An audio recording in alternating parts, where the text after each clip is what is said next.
Hello, everybody, and welcome to unMadeGaming. We are here for episode 7 of Island in the Sky, The Emerald Throne. And here with me is the full cast and crew, and we are at war. Let's go around, introduce our cast and crew, figure out why Kenny's making that strange face at me, and, and jump right in. So let's start with Dot. Chelsea, who are you? Where can we find you on the internet? And who are you playing today? I am Chelsea. You can find me on the internet at Little Red Dot, where I play lots and lots and lots of tabletop RPGs on awesome networks just like this one. Tonight I'm bringing Tisla Onyx Fist back, who punches things with her fists because her fists are made of stone. That's not a great reason to punch things, but I mean, it's good. It seems like a pretty logical reason. Yeah, she punches things because she has stone fists. All right. So let's jump right over to our very good boy, Speedy. Who are you? Where can we find you on the internet? And who are you playing today? Hello, I'm Speedy. You can find me everywhere as Not So Speedruns. I also run the mental health community Cast Together. And today, I am playing your sweet baby brother, Wesley Meacham, or Wes. And I, just met my estranged brother who I thought was dead, and it turns out is now dead, but like much older than expected, and also everything I know is a lie. So that's great. Perfect. You excited to be back? Ready for this? Oh yeah. Fantastic. Next up, we have our on-again, off-again princess, Kenny. Kenny, who are you? Where can we find you on the internet? And who are you playing today? I'm Kenny Hill. You can find me at twitch.tv/Kenny Hill. And I am playing a rogue, Princess. not a princess. A rogue princess. Who is an elf, not a princess. Mm-hmm. And yeah, this world doesn't make sense anymore. And I thought it made sense last week. Is that because you're the princess? Nothing makes sense. But as the princess, you can make it make sense. So. Oh, see? But I'm going to fix it. Because you're a princess. Because you're a princess. Yeah. With your princess powers. Perfect. And stringing us along in a masterful manner, Jack, who are you? Where can we find you? And who, not who, tell us about the Island in the Sky. Hey guys, my name is Jack. I go by JackoBuddy online on Twitter and DM's Guild and all the places where I do things, where I write and I play RPGs on Tuesdays and Thursdays on the Reliant Games channel and here on unMadeGaming for Island in the Sky. Island in the Sky is a very simple, not at all overly complicated, totally generic D&D campaign where, first of all, Rogue Princess sounds like Princess Leia to me. Mm-hmm.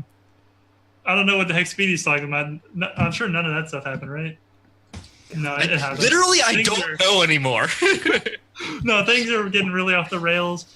This is going to be a fun week, though, because I super promise things aren't going to get that weird this week. No one believes you anymore. No one believes me, but you will when it's over, maybe. We'll see.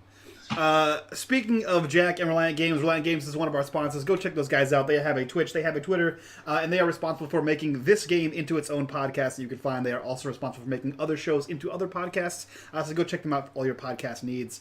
Our second sponsor of the entire series, actually, if I could spell sponsor right, is Kenny with the Dice of Rolling. The Dice of Rolling is a full set of polyhedral dice featuring optimized quantities and fun colors for D&D 5e. They are great for new players, and Christmas is just around the corner, so go and get them and buy them for your new players and your new friends and harass them until they play D&D with you. With that, I will remind you guys there is a brand new section down there for donations specific to this game, so go check that out. Jack, take us away. All right, so quick review for those who are very confused. Last week, the party had a good hour-long conversation. It got really heavy for a little bit there. While they're camping on the way to the Old Master, we learned a little bit about our characters, things like that. We went to meet the Old Master, who saw everyone individually. He took on a different form, and even the room he was in changed form to kind of suit each person he went to. He gave all of them some sort of gift or something, and some piece of knowledge that they're going to need going forward, ultimately giving them the most important knowledge that they need a key to save the day. And that key, the key to finding the key, so to speak, is love. Is not love. It is The at the fifth very element. bottom. is at the very bottom of the island, the very bottom tip. So yeah. luckily, we already know some people who want to go to the Underdark. So we're going to be hitting that up today, which I'm sure the Underdark is going to be lots of fun. And then the party went to sleep. Everything was great. We thought we were going to end early. Turns out a giant airship crashed and was shot down by magic. And the war between the two nations has officially begun as things are heating up on the island. And time is running out. This is episode 7 out of 13. So we are on that charge, getting closer to the end than the beginning. So No pressure, guys. no pressure. So I do want to pick back up with all of you at the airship, and you realize that the war has started. This airship was shot down by the military. This airship was probably going off to war, and the party has started now between the two nations. So what I want to kind of do is we're going to kind of step forward pretty quickly here for a little. We're going to kind of do some time moving here to get us to where we need to be. So the first thing I want to ask is from Wesley.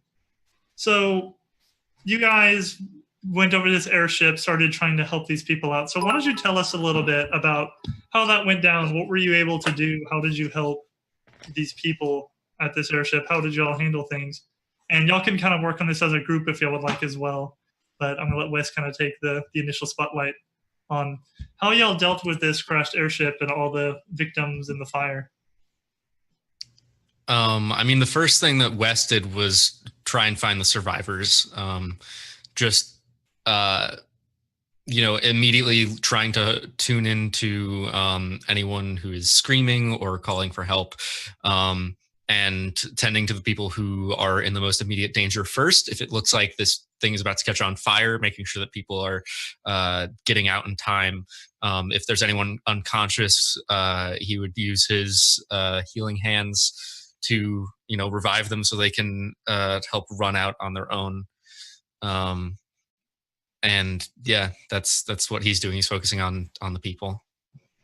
Yeah. What about the rest of you? What would y'all be doing to help with this crisis? Jack, remind me, we're on like a mountain peak, like the top of a mountain. Y'all gone down it a little bit now, but you're still high up on this big snowy mountain. Okay. I don't know how familiar you are with mountains. What kind of snow are we looking at here? Is this like hard packed snow, or is this like soft powder for like some snowboard situation happening? I feel like since it was night, it's probably kind of in the middle. Most of it is pretty hard packed snow, but it's probably kind of like a layer of the softer snow on top that's been falling now because there's snow coming down at night.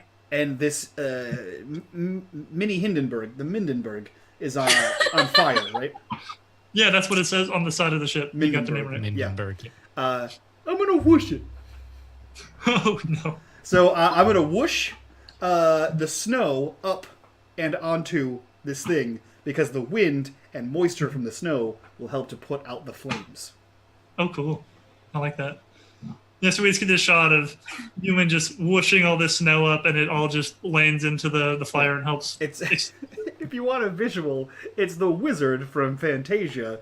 Now you know how old I am. When he's just with the water. Yeah. But with wind and snow. I'm Elsa. It's the Magician's Apprentice.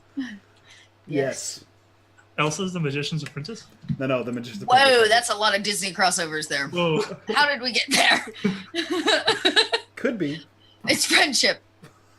It was friendship. It's innate to everything. Friendship. Okay. I think Tisla would be lifting heavy things off people. Yep, I believe that. Yeah, just brute force and helping people trapped underneath things. Yeah, and then Wes is probably running around and checking on him after you pull him out. Mm-hmm. And then what about our totally not Princess Rogue? This is an awkward situation because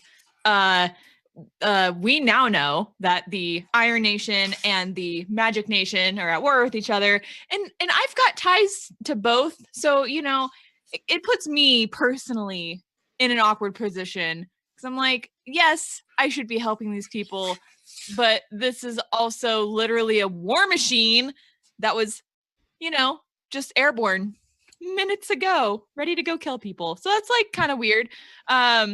So I'm kind of just putzing around, like trying to see where I could be helpful, but really probably not doing any good. It's even more awkward when you consider there's a chance you made the bombs on the ship. You know, not thinking about that. Super awkward. You see like your logo just stamped into it. Rubs it off. I'm not rolling perception for that. No, I know nothing. Willful ignorance. don't want What's to your know. passive perception? Yeah. So what do y'all do with these people ultimately? Y'all have kind of, pull them out of here. Y'all help extinguish the ship. The ship is pretty toast though, but they're able to salvage some supplies, things like that. They ultimately want to get back to their nation. Do y'all go with them, or do y'all send them some way, or what do y'all do with these people? We can't take them with us. Yeah, I mean, we can't be responsible for these people. Well, We can't even be responsible for ourselves. I mean, if we're being really honest here. Like, we do not have enough friendship jewelry for that. That'd be a big huddle. Yeah. I mean, obviously, like, we don't mean them any ill will, but also, like, I would be a little weary, like, helping them, or a little wary about helping them because literally they were about to go kill people. So it's sort of like, you guys are fine and we've dealt with like the immediate crisis, and now like you're free to go on your way as long as you don't bother us, we don't bother you. Okay, cool. Right? Everyone's does that good with that? consensus with the group? How's that feel to you guys? It's like we're living up at the top of a mountain. This is the Carvos? Servos. He's with us, right? Yeah. And he's leading us down the mountain. Yeah, he was going to guide you probably back to their village, and then y'all could leave from there. Okay. Are they okay? And these people are Iron Nation people? Yes. Yeah, I mean, Human kind of, if we're doing a friendship huddle with just the four of us. Okay. Human looks and says, why don't we let them camp here? And then we both have to go down the mountain. They can't live on top of the mountain. It's very cold up here. And then we can go down together. I mean, are they going the same way we're going? I mean, down. Everyone's going down, right? You can't go up anymore. That's true. Yeah. Okay. Well, Human's making sense. Thanks. But how is Carvos going to feel about having these strangers coming into his village and messing up his stuff? Well, they don't have to go to the village. They can go down Well, all the way and then go home. Carlos he's grumpy, and Yeah. he's got to at least give him a little aid before they hit the road. So he can take it up with me. Oh, wait, I have an idea. Hey, everybody! Oh. And he no, starts Human, shouting. Human, He starts shouting to the people. Human, this is that moment where you stop. Hmm? Just stop a moment. It's like everyone just goes silent. Everyone just stares at Human at once. Yeah. I want you to stop and think about what you're going to say before you say it. I don't know what it is, but Okay. I got it. Thanks, Tesla. Hey, everybody! Does anybody not want to go to war? I think everyone kind of look at each other and kind of mumble. And we'll say like one soldier approaches you, maybe like the captain of the ship, and you'll be like, well, whatever you are, I'm human. did you say so? I don't think anyone wants to go to war, but we are soldiers. It's our duty. But what if you didn't instead? Well, then they'll attack us. Take What our if they stuff. didn't know where you were because your thing crashed? Well, our families are back in the Iron Nation. Oh. You make a good point. I would warn you, Captain.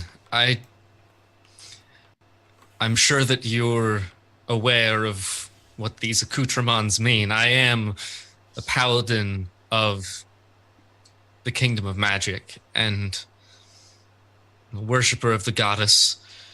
And had we met under different circumstances, my orders would have been to kill you.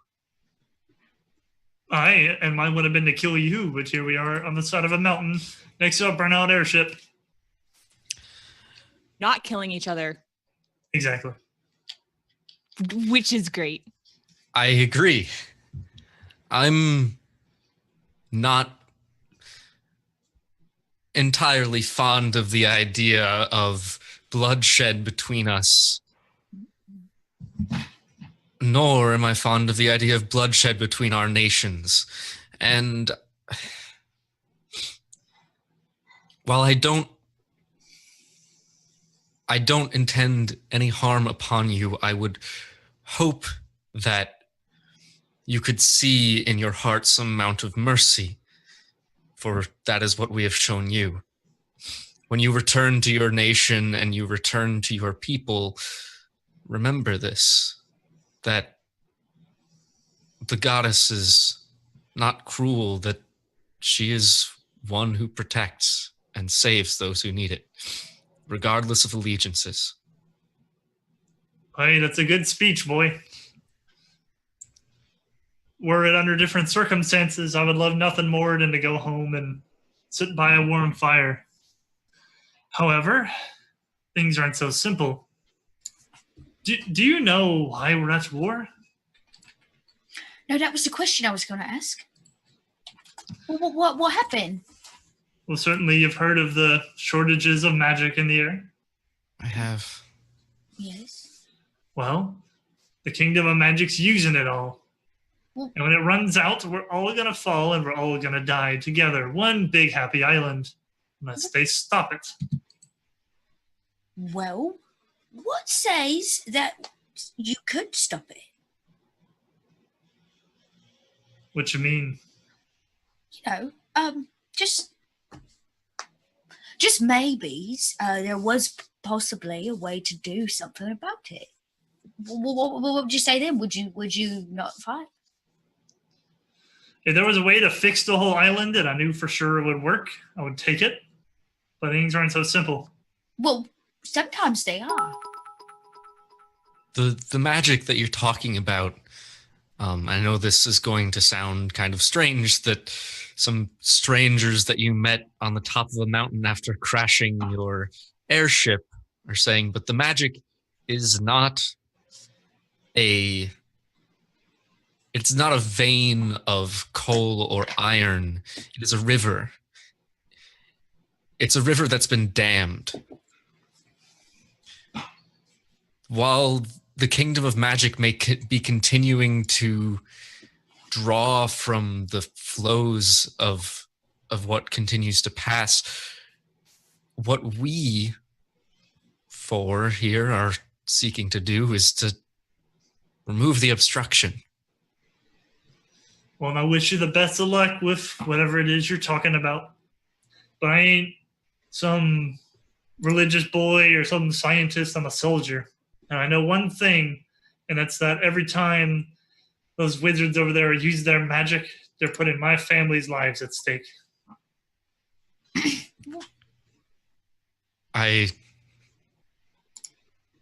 Well,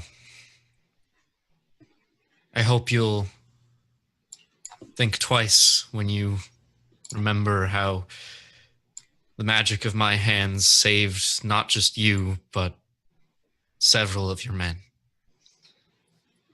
I will. And I give you my word when we return to the battle, because we will be sent to the lines again. I promise that my airship will do no harm to innocent people. I can make no promise for the other side's soldiers, but I will not hit homes and shots for civilians. Hey, I have a question. Yes, human thing? No, just human. If you guys were worried about the whole island falling down, why don't you all just live in those floating ships? They require fuel to run. It'd run out eventually. Oh. What if you just pilot it down and see what's down there? Ah, you're talking about the surface, if it exists. Okay. Well, you don't think people have tried it before? I don't know, have they? You ever looked off the side of the island before? Yeah. Yes, I did that. Then you've seen the thick cloud cover that reveals nothing beyond it. But you can't fly your ship down there and just go take a peeky. Yeah, that's my question. We call those clouds the veil because it is a massive storm of some sort. Any airship or vehicle that has been brought even close to that cloud layer has been rendered unusable, and few have ever even returned from those expeditions. The few that did weren't able to get low enough to see anything. Ooh. Interesting. Well, no, don't. Correct me if I'm wrong, but our nation, you all use the metal of this rock, yeah? We To do. make your stuff.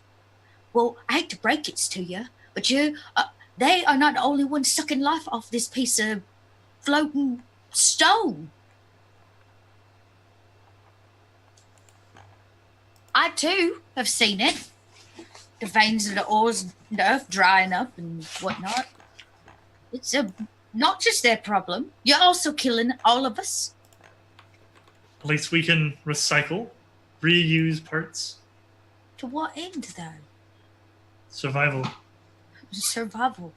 Island, don't you want to know what's down there? I would love nothing more than to go down there and discover that this... So then why waste your time fighting with them instead of working with them? Because they don't want to leave. The queen will have you believe that everything's a-okay. She still hasn't told her people what's going on. They still whisper in corners and rumors spread, but she won't tell them the truth because she doesn't want them to know. She doesn't want them to know. Well, why? Start a panic, I suppose. Not to mention the queen is the pillar of the faith, and if people become scared, they lose faith. They also lose faith when they're lied to. Oh, but by the time they find out it's a lie, they're going to be fallen. What if we replace the queen with a princess? Can we do that? Is that how Okay. it works? I think so. Human. Yeah. You know, these soldier guys, they are just trying to do their job, and I admire everyone's attempts to try to sway them, but regardless of what I might think about how silly it is that they're going to war over the fact that the magic is running out, which is true, and that the war won't actually solve anything because this magic is held up by this island is with the magic, and even if they won the war, magic would eventually run out anyways because they haven't actually fixed the problem. The fact that they got rid of more magic users doesn't really help anything. They don't seem to realize that, but that's because they're just simple people and just trying to do their jobs, like I said. Really, I don't know that there's much we can do to sway them in this matter particularly, except unless we are able to fix the problem, which means we have to get to the bottom of this and the bottom of the island and the bottom of this mountain. Ooh. Okay. Why don't we just all go together down the mountain, and then when we get to the bottom, we each go our separate ways. And you know what? If you feel like you're going to need to go risk your life to fight the people who are sucking all the magic, even though you're sucking all the stone, and you feel like war is the best way to solve all your problems, then you go do that, sir. We are going to go actually fix the problem. Good luck with that. Okay. Huddle, I've had a moment, an epiphany. Oh, come. Okay. Oh my. So, you know how things have been happening? We've been getting these strange dreams, and then, we supposedly signed things that we didn't actually sign, and all these things that are out of our control, right? Everything up to this point has been telling us that we're supposed to go to this thing in the bottom of the island, and do we know what we're doing with it? At the bottom of the island? Yeah, where's it supposed to go then? We're going to find something, it's just a switch? We're going to find the key, and then we're key. going to go to this heart, and that's going to unlock the heart, and then that'll fix the do what? island? No. Do you know what a heart does? It keeps something alive. We turn that heart off, this island, I bet you, this whole time, we have been used. If we turn that off, I bet you this island falls. Well, we don't know that we don't know that we will be turning anything off per se. Just that It seems like if we don't do anything, the island will fall. I just don't understand what it's doing, this heart. It's just down there. Well, if it's magic that's keeping this island in the sky, then what is it doing there? Who put it there? What is its purpose, right? It's the same questions I asked before we crawled inside the metal worm. We gotta go there to find out. Oh, see, it makes me nervous because last time we just walked up in there when we were sharing a memory. Now we know it's not even a dream. Yeah. We exploded, right? It was just like... Well, I get smashed. But yeah, I don't know what happened after that. I woke up. Yeah. I mean, it seems like a dangerous situation. However, the old master seemed particularly invested in keeping us alive during this whole ordeal. So I'd like to think that he's equipped us well to at least try hard. I just need, just don't know what we're going to do when we get there. We didn't know in the dream.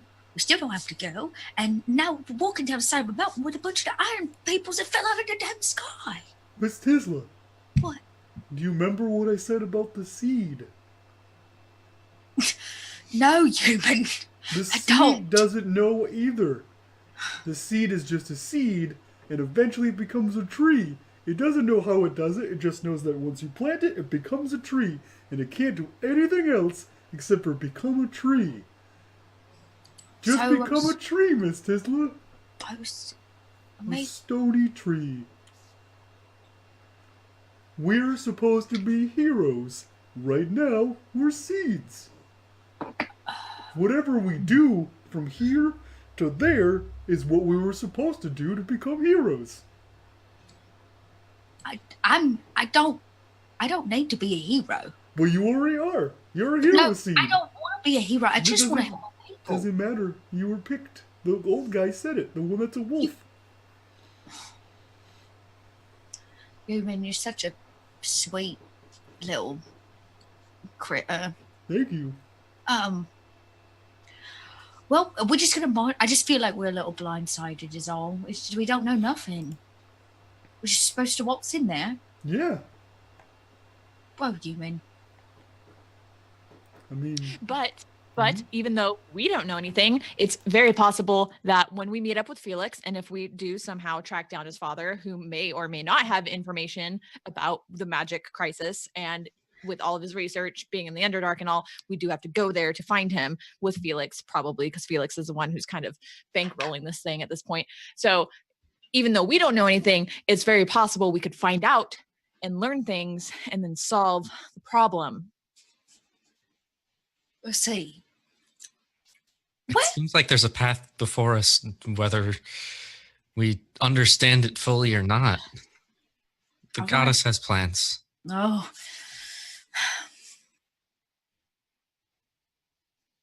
Alrighty. So y'all kind of do your thing, you split from the soldiers and all that. So, human, why don't you tell us about y'all's journey back to the Iron Nation? All right, that's where we're going. I forgot we were going there, and not just to the bottom of the island. No, you gotta go get your buddies first. That's true. I forget we had a whole party situation happening. Yep. Don't forget to pick up Mortimer at the village on the way out. Yeah, we kind of need that. What is our... I mean, I would assume it's much the same of what we just witnessed. Everyone confused, everyone not sure, human trying to just go along with everything, and being inexplicably unaffected by the weather, while trying to keep all of his friends warm and happy and positive and full of good dreams and lighting fires. That's pretty much it. Yep. Nailed it. All right, so ultimately you do get back to the Iron Nation with not really much hindrance along the road. It's surprisingly nice. You meet back up with Mortimer, and you get back to the Iron Nation. And we're going to cut to a scene back in the Iron Works, the tavern that y'all stayed at, where Wes had his first and second and third and fourth and fifth and sixth drink. And y'all are now sitting around a table, and you are at this table with all of you and Felix and Mortimer and Gavin as well. And y'all are currently planning out your expedition to go into the Underdark. And Felix has laid out some maps for you and has shown you a spot not far from the Iron Nation, actually, where his father's expedition entered the Underdark, which is y'all's kind of planned entry point. So, Oh, I see. yeah, so y'all can go ahead and plan this out. And this is you guys sitting around and plotting this expedition. Have I seen the Underdark? I would think the dwarves have probably seen it. They tend to not go that far down, but you'll probably have tunnels that connect to them, and you've probably been in there before. Maybe even like hunted some monsters in there Hunted a few before. things. Okay, cool. It's not a good place. Right. Have you ever been to the Underdark?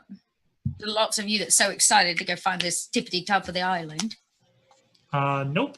Just what I read in my father's notes. No, Anybody? No.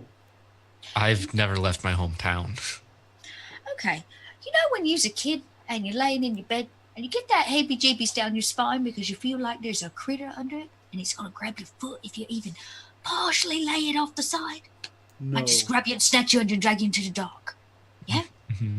That is the entirety of what the Underdark is.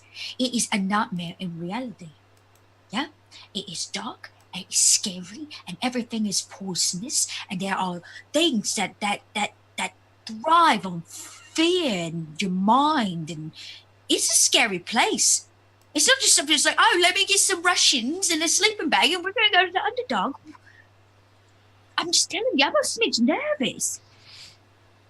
Yeah, Mortimer pipes in. Man, that's a heck of an encouraging speech you got there. Thanks for making me feel so good on this trip. I don't want to make you feel good. I want you to think a minute so we can be safe and such. I have no plans on dying down there. It's okay, I'll protect you, Miss Tesla. You'll be fine. You, man. Yeah? You know how where you come from it's all green and everything's nice and pretty and living and full of life? Mm-hmm. Okay, the Underdark is where everything goes to die. It's the opposite of that. It is so dry of humanity and joy. It's where dark things live. So I just want us to be prepared. But Miss Tisla, you know how sometimes, every time, when you go to sleep and you close your eyes, it's all dark, and sometimes it can be scary, but then your brain makes dreams, and the dreams are fun, but you can only have the dreams when you're in the dark. So Not all maybe, dreams are fun. Okay. my dreams are fun. Maybe if they're telling you buy, do we have money? Can we buy some things? It's got to be like we're gonna need some stuff. People, you guys, I've heard you have amazing things, trinkets, and potions, and such. Yeah, I mean, me and Mortimer, me and Felix are going to be, kind of funding the thing. Now, we're not made of money, but, we got climbing gear and some lights and some food and things like that. Because I heard poisonous during this whole discussion, and that sounds dangerous. So probably some sort of anti-venom or antidote or anti-poison. I don't know, something along those lines. An anti. We want some anti in it. Yeah. Okay. I mean, that's not really my area expertise in my study particularly. So probably purchasing that from somebody else of repute would be a good idea. Yeah, you see Mortimer pull out a little shopping list or some anti. Got it. I'll buy some anti. What else?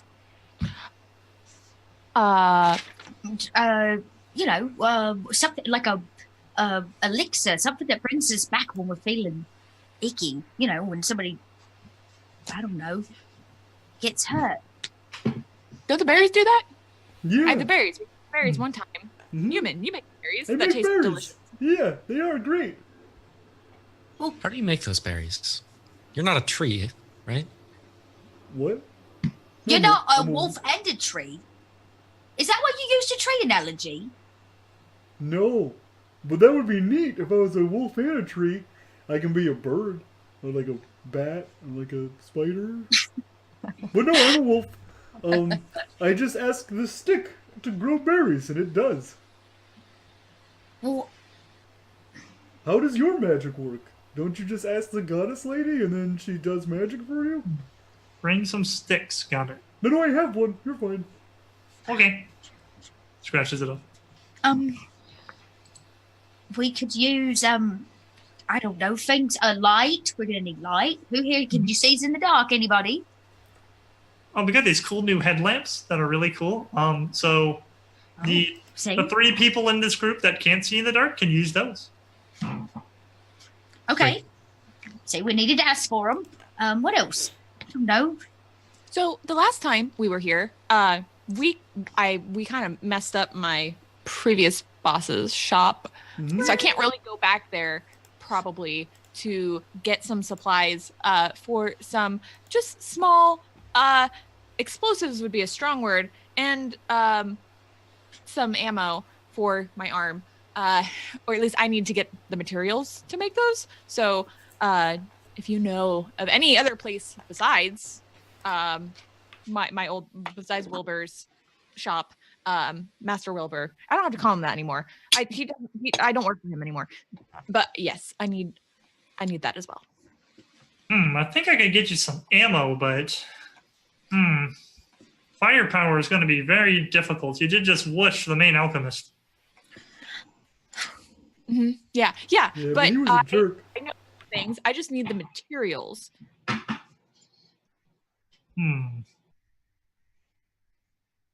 You know what? Wilbur hasn't seen Wes's face before. Why me? Oh, that's a great idea. Doesn't know you from a hill of beans. So we can send him I guess with a that's list. true. I mean, if you're up for it, we can send you with a list. Sure. I'm not very good at lying. I'll warn you. You don't have to lie. All you have to do is go in and buy some things. Just take the list. You know, be easy. And don't Dad worry. bought I these mean, before. now if he finds out who you are, he might blow you up. But as long as you don't find out who you are, you should be fine. It doesn't matter. You're just gonna walk right in. You can even use a fake voice if you want to. Can anyone just buy explosives here? No, you can't just not because materials are different. It's like anybody can buy. But if I something go in and request like the they're gonna 3 poison it. ingredients I mean, for explosives, they're probably going to know what I'm buying, right? Is that weird? Tell them you're making tea. it's not just explosives. If that makes What you else? feel any better. Well, why don't you friendship first? You be honest about what he's taking, and then maybe he'll feel more comfortable going in and stealing it or paying for it, whichever you prefer. So like some flashy, some things that flash, which in the Underdark, sensitive to light, right? So maybe blind the enemy a little razzle dazzle. Okay. Mostly those kinds of things. Nothing large, just superficial, if you will. Okay.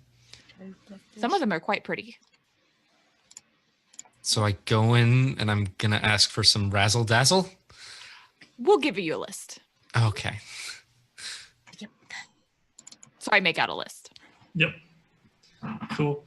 And what are you building exactly?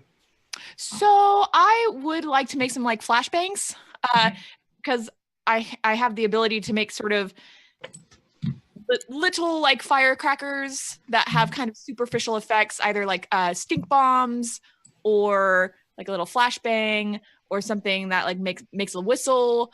Nice. So just a small assortment of things.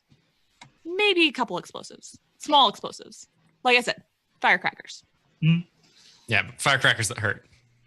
A little. Like it might take your finger off. Maybe. Or 2. Alrighty. So, Wes, you head down to the Undercity yet again, and you reach the alchemy shop of the master alchemist Wilbur, who is Werner's brother. And whenever you enter, he is kind of toiling away, working on building some different things. You're not really sure what he's building. He's kind of pouring different colored powders into like a pouch and things like that. Juno says, "What do you want?" I am here to purchase some sulfur and black powder, Mm-hmm. flint, and fuses, Mm-hmm. like a few fuses, and God,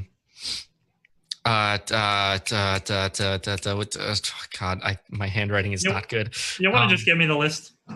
Yeah.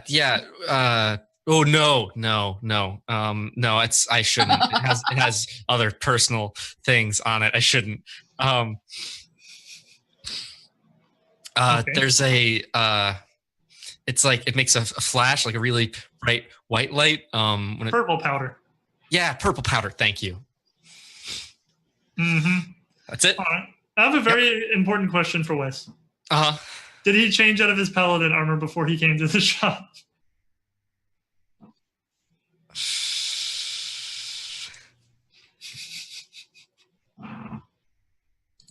No. Okay. And what's a paladin need with this kind of stuff? It's a little unusual. Yeah, I've seen that throughout war and everything. I'm not currently on any mission for my kingdom. Right. You're not going to blow up any innocent people, right?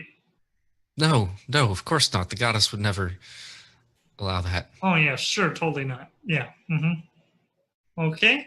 And he starts kind of going through the list and then he stops and goes, silver powder? I only know one person that uses silver powder in their ingredients. My dear old mom. She was quite the alchemist. Taught me herself. Oh, okay. Ooh, yeah. I mean, yeah. My mom was always the same with her silver powder. It's a mom thing, I guess. Yeah, if you say so. And he finishes packing all these little bags and stuff, and he hands you one and says, now be very careful. If you drop this bag, you might blow up. And don't look inside this bag because you might go blind.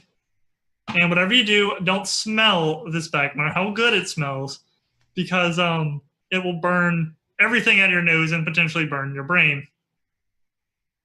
You good? Great. Oh, and here's some candy, some rock candy. It comes with the purchase. Don't mix that up with the others. Okay. Thank you. Have a good day. And I very carefully walk out. It probably takes like 3 hours to make like the 15-minute walk because you're just like tiptoeing with his bags. Uh-huh. All right, so having gotten the supplies for your expedition, I like walk into the room and I'm like, I just wait for Alethea to take it from my hands. And I do with like no ceremony or carefulness or anything. Just if I get it, like drop it on a table. Boom. Well, you All did right. it. Good job. I didn't suspect a thing. Why would you rock say that? candy. Rock candy? I love rock candy. Yeah. Free with a purchase, apparently. What's a candy? Oh, yeah. Wilbur makes some of the best rock candy on this side of the range. It's really good. I don't think we should give human sugar. Do you eat rocks? Human. These I are would, not sugar rocks. I would understand if Tisla Sugar ate rocks. They're sweet.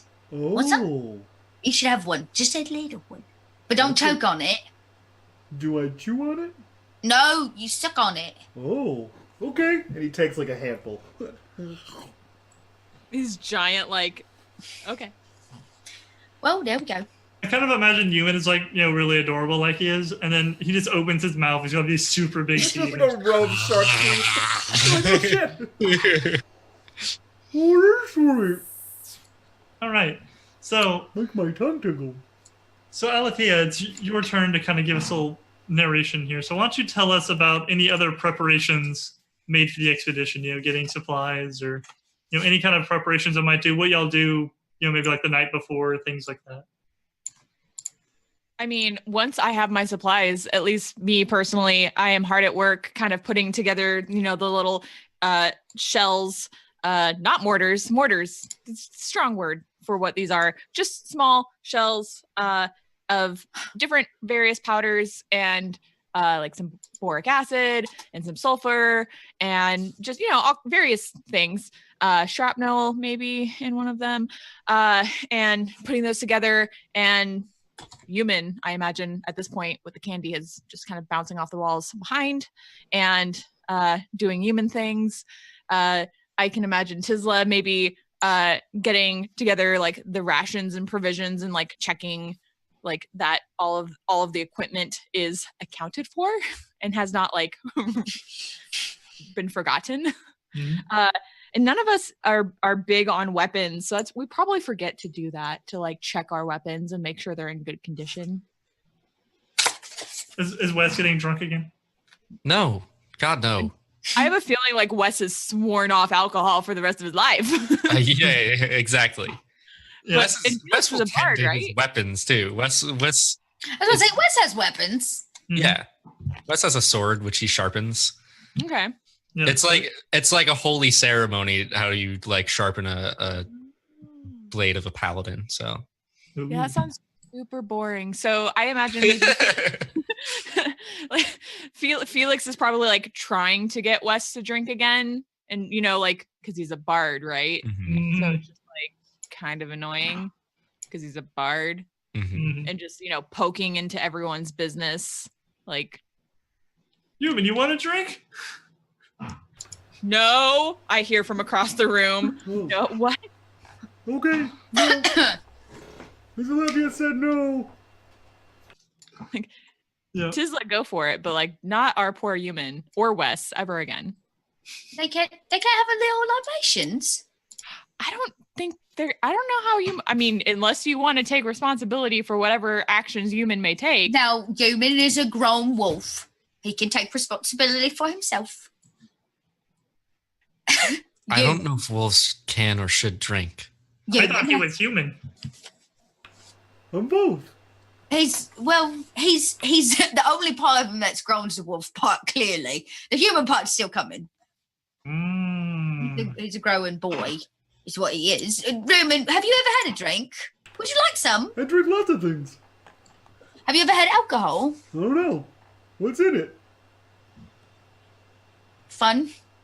All right. I'm in. It's not fun at all, human. Don't listen to her. Just a little. You can have a sippy sip. Come I'll on. try it. I'll do it with you. All right, deal. Anybody else want some? And I think we get a montage of a bit of chaos, followed by the next morning, you guys never being allowed in the ironworks again. And so y'all trek for a couple days to kind of the edge of the mountain range where there is an entrance that was selected to enter the Underdark from. So y'all began the descent down through the kind of upper layers, which Tizla is probably a very good guide in, and it would take several days traveling through these caverns. So Tizla, why don't you tell us a little bit about what it's like traveling down to the Underdark through these caves for everybody? So Tisla would avoid heavily populated areas, but she would know the caverns very well. Most of them are quickly mined for resources, so there's not a lot of built-out structure. They burrow down, they dig things out, and then they, burrow a new direction until they find what they're looking for. So it's almost like a labyrinth under the ground as you pass through, taking small little areas into big ones where they've been dug out and then back into small little holes. And eventually we begin to reach like that point where the Underdark, I guess, starts. And you can tell because there's like mushrooms that grow about, and there's like fungus everywhere, and the crystals kind of change colors and give off a luminescent blue. And the air becomes foul and thick. I think Jack is talking, but I can't hear him. So, Human, how are you coping with being underground? I mean, probably not that bad, seeing as how he's like lived in caves and stuff. Not sure he was a it's- wolf. Yeah, it's not that different, like conceptually, being in a cave versus being underground. So I don't think I think it might. I don't know. Maybe it'll get worse. But he's also been a spider, so who knows? Who knows how bad it can be? That's true. So yeah, he's handling it just fine. But he's probably enamored by all the shiny rocks. What Yeah, is so this? you guys- Does this one do anything? It's a rock. No, it doesn't do What anything. it glows? It does illuminate. Yes, it's illuminated stone. And what does it do? It doesn't do anything. It's a stone, Oh, right? Did I miss something? I Do don't know. stones walk on the surface or something? no, but they also don't glow. Oh, your stones don't glow. Well, I don't know why that is. You can ask the crazy peoples in the Underdark, because lots of things in the Underdarks glow. Maybe it's just too bright above ground to see them glowing. Now, you know what? What he said. I like that one best. Neat. All right, so you guys have been traveling for what you can guess is probably several days, going down through these tunnels, kind of winding through. There's spots where you have to stop and drop ropes and kind of trek down some cliffs. But luckily, y'all are experienced climbers now. Thanks to climbing a mountain that time. So, We've climbed a mountain once. yeah. We're So- experts now. We got this under control. Yeah. Yeah. Are these mines that were made by like the Onyx Fist clan? Some of the upper ones probably would be because they've mined through a lot of this region. As you get deeper, the caves would become more natural to the point where eventually it's all natural Underdark. But like the first few, days of trekking, you were probably in a lot of like dugout caverns. So a lot of them were probably natural, but were still like dug up by the dwarves and things like that. Mhm. There'd definitely be signs of dwarves. Are there any dwarves? Is this where your family is? Yes, I guess you could say that.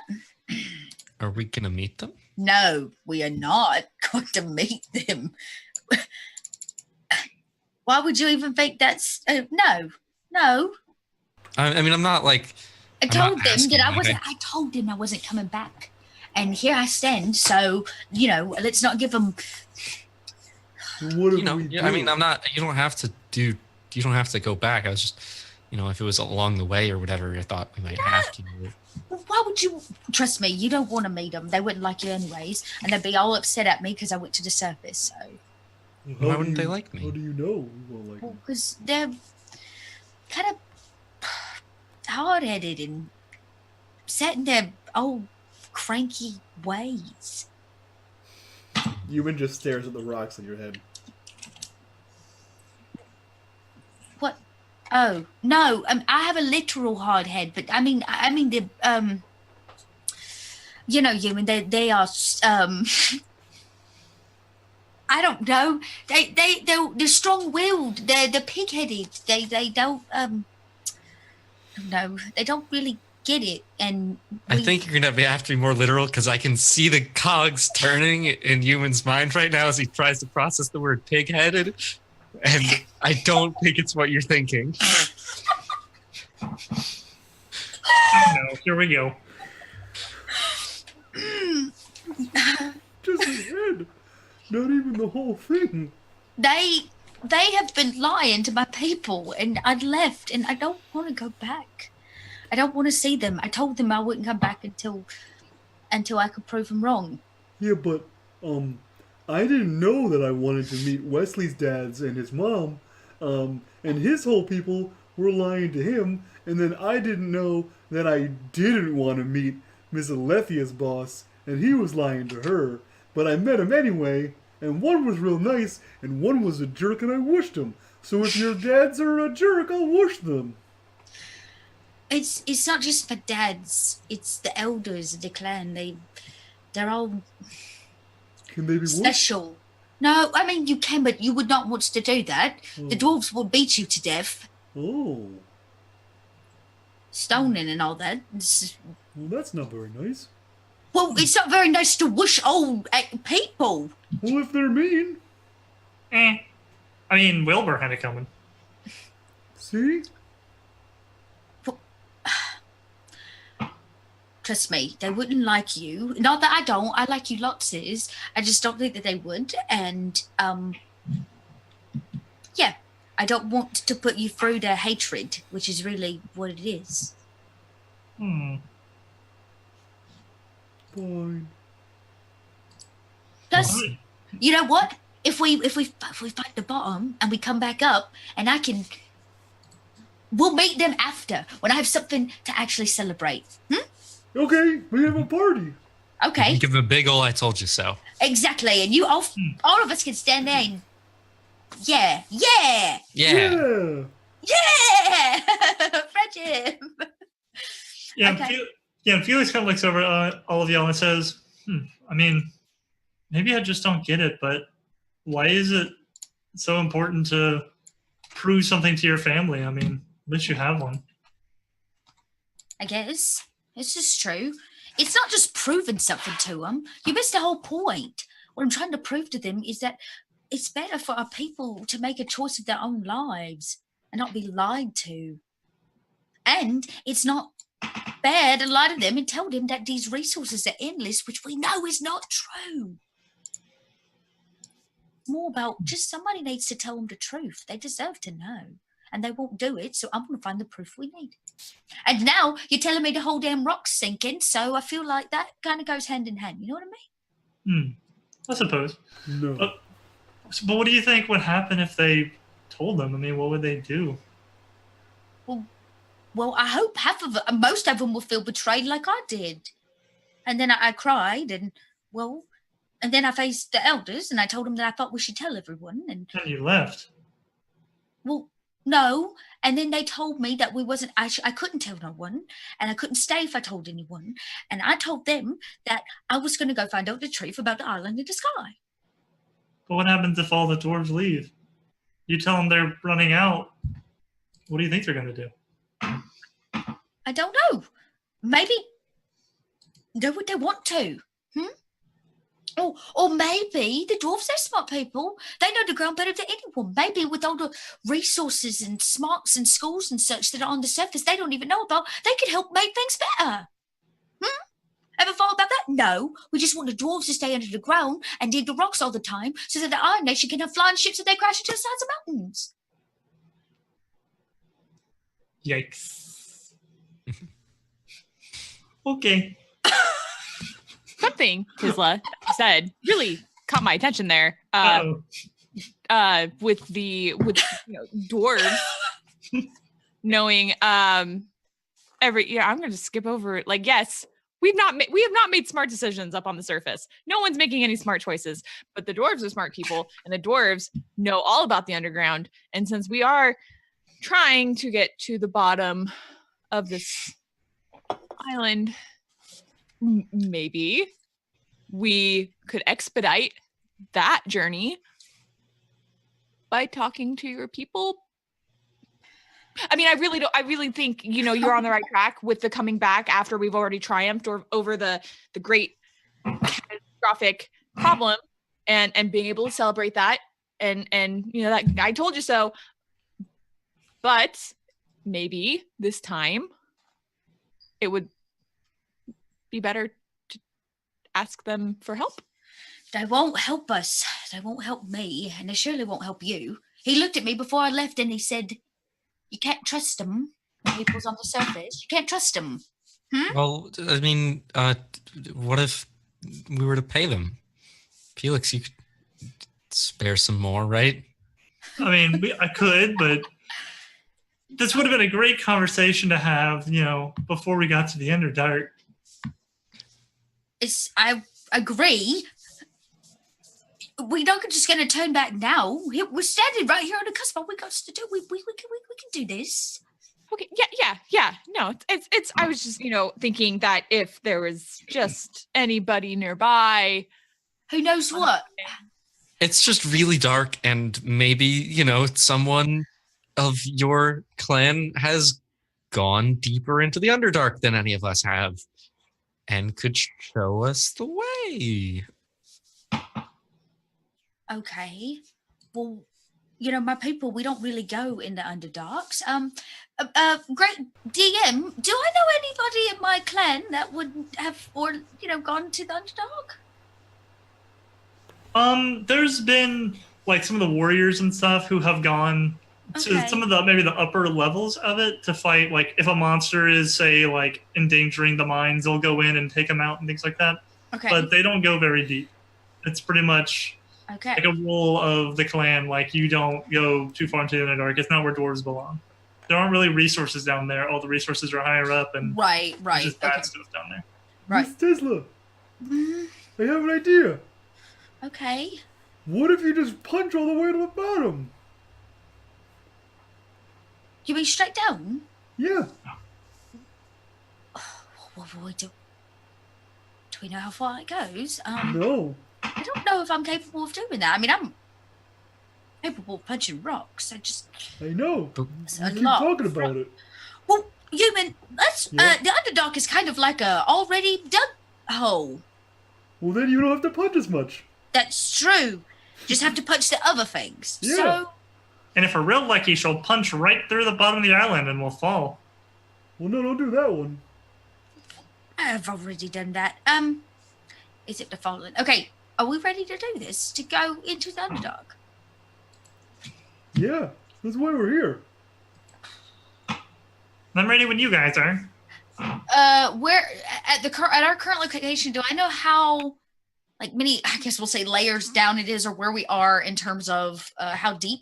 Deeper than your people have ever gone. Y'all are pretty deep. Y'all have actually been in the Underdark for, I mean, it's hard to tell time down here, but for a while. So, yeah, I mean, y'all are very deep right now. Okay. Well, there's no turning back. Guess not. I mean, until we get there and then find the thing, and that's when we turn back. And find my dad. That was the point. Right. Oh yeah, I was wondering why you were here. Wow. Thanks, human. Human. Oh Lord. Okay. Shall I lead the way? Yeah. You're the best suited for it out of all of us. It's a scary fault, friend. I've never been here before. Me either. So what now? Yeah, so you continue down these tunnels for a while. Y'all kind of have your little conversations and stuff. It's just a lot of dark tunnel, except some of the fluorescent rock from time to time or growing funguses, things like that. As you continue your journey deeper into the Underdark, you suddenly come to a stop as you see something you haven't seen yet that's very disturbing. You've been coming down this tunnel now. It's a very straight tunnel. There haven't really been any deviations from it for a long time. And looking at the way forward, you see a single tunnel that's leading further down. But the problem is that the walls of this tunnel are completely coated in thick spider webbing. And then this webbing is like snaking and kind of winding its way from wall to wall. There's room for you to walk through here, but there is a lot of nasty, icky spider web. And it is very silent and very quiet down here. Don't touch it. We need to find another way. No, we can burn it out. You want to start a fire underground? Why would you burn it out? Well, then we can go through it. Just go through it. Just don't touch it, maybe? Don't. If we touch it, it will let the spiders know we're here. They don't hear with their ear holes, you know. They No, I know. Why would you? What if they're good spiders? Human, don't know such thing as good spiders in the Underdark. That's rude. Have you ever talked to the spiders in the Underdark? Maybe they're just fine, and you're just afraid of them. Well, you know what, human? Go ahead then. You talk to the spiders in the Underdark. No. I'm gonna trust the one with tremor since she would kind of know about these things. That maybe we shouldn't touch it. Can you just punch another tunnel through the rocks next to this and like not go through the spiders? New tunnel, lots of noise. Mm-hmm. I mean, maybe they all moved out by now. Maybe this is old. We're that lucky, right? I don't think that's how spider webs work. We're not lucky. I can just ask the spiders. Do we have a torch? The humans, so Felix, Gavin, and Wesley, have little headlamps. Oh, right. You guys wanted to use your special new things instead of just bringing some straight up fire.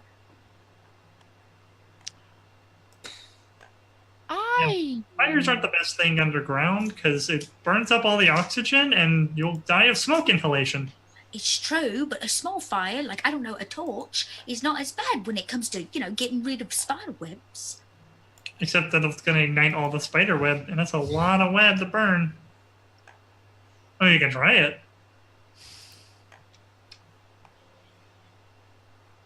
I feel like the great something force driving us through this adventure just really wants us to go through these spider webs. So we're just going to try to sneak past it and not touch it.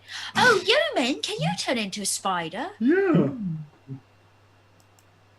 Well, what if you turned into a spider and you carried us across on your back? Because you can walk under spider webs with no problem.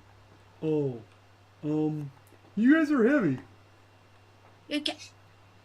What, you can turn into a big spider? Because trust me, Kinda. these were made by little spiders.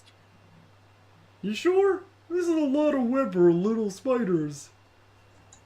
That's what I'm saying, human. It was made by a big spider. Can you be a big spider and Yeah. carry us across on your spidery back? Yeah. Or I can just tell you if there's any spiders.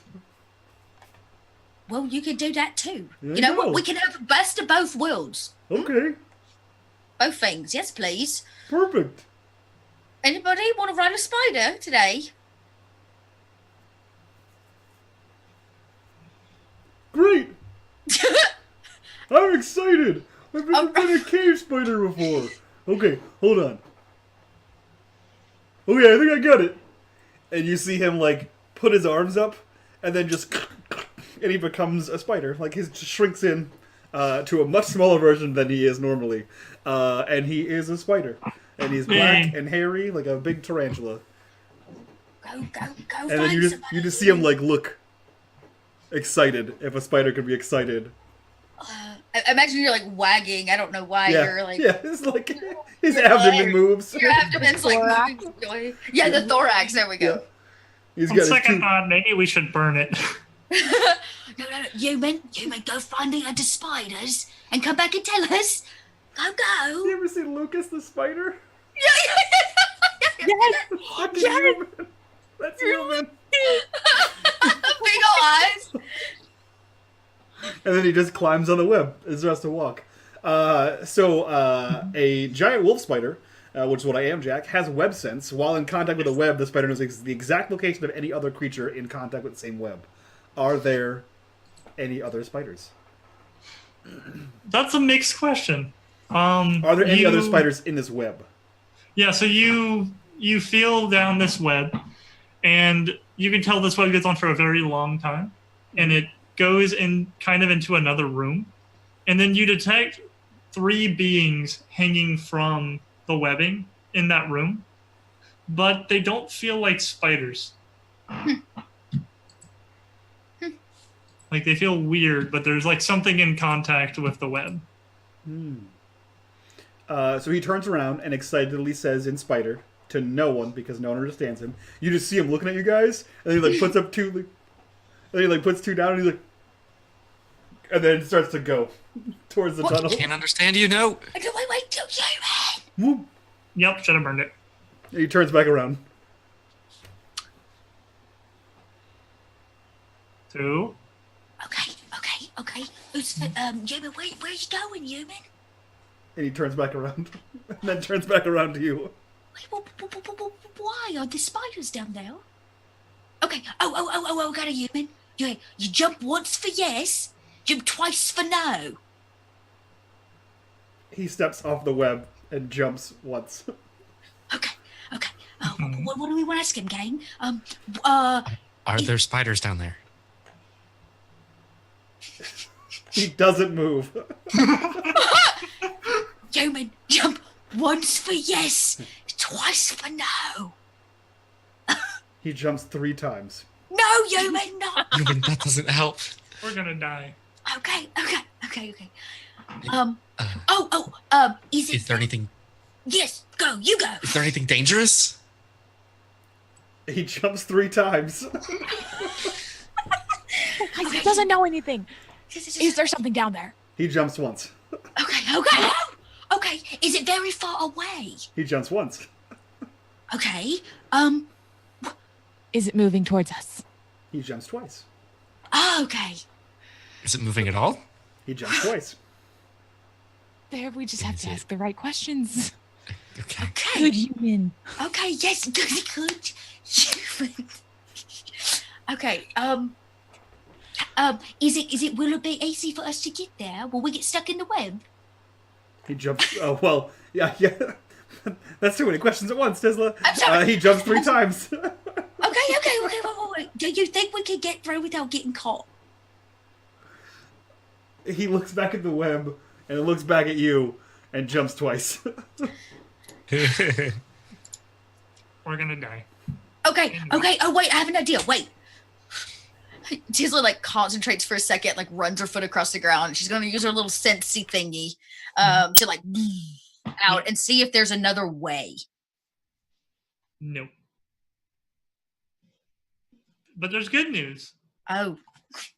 So there's a reason there's not another way. You shoot out these vibrations, Uh-huh. and they go out for quite a ways, and then you feel them stop in all directions. Like there's nothing else to vibrate horizontally in those directions because you are nearing the point of the island.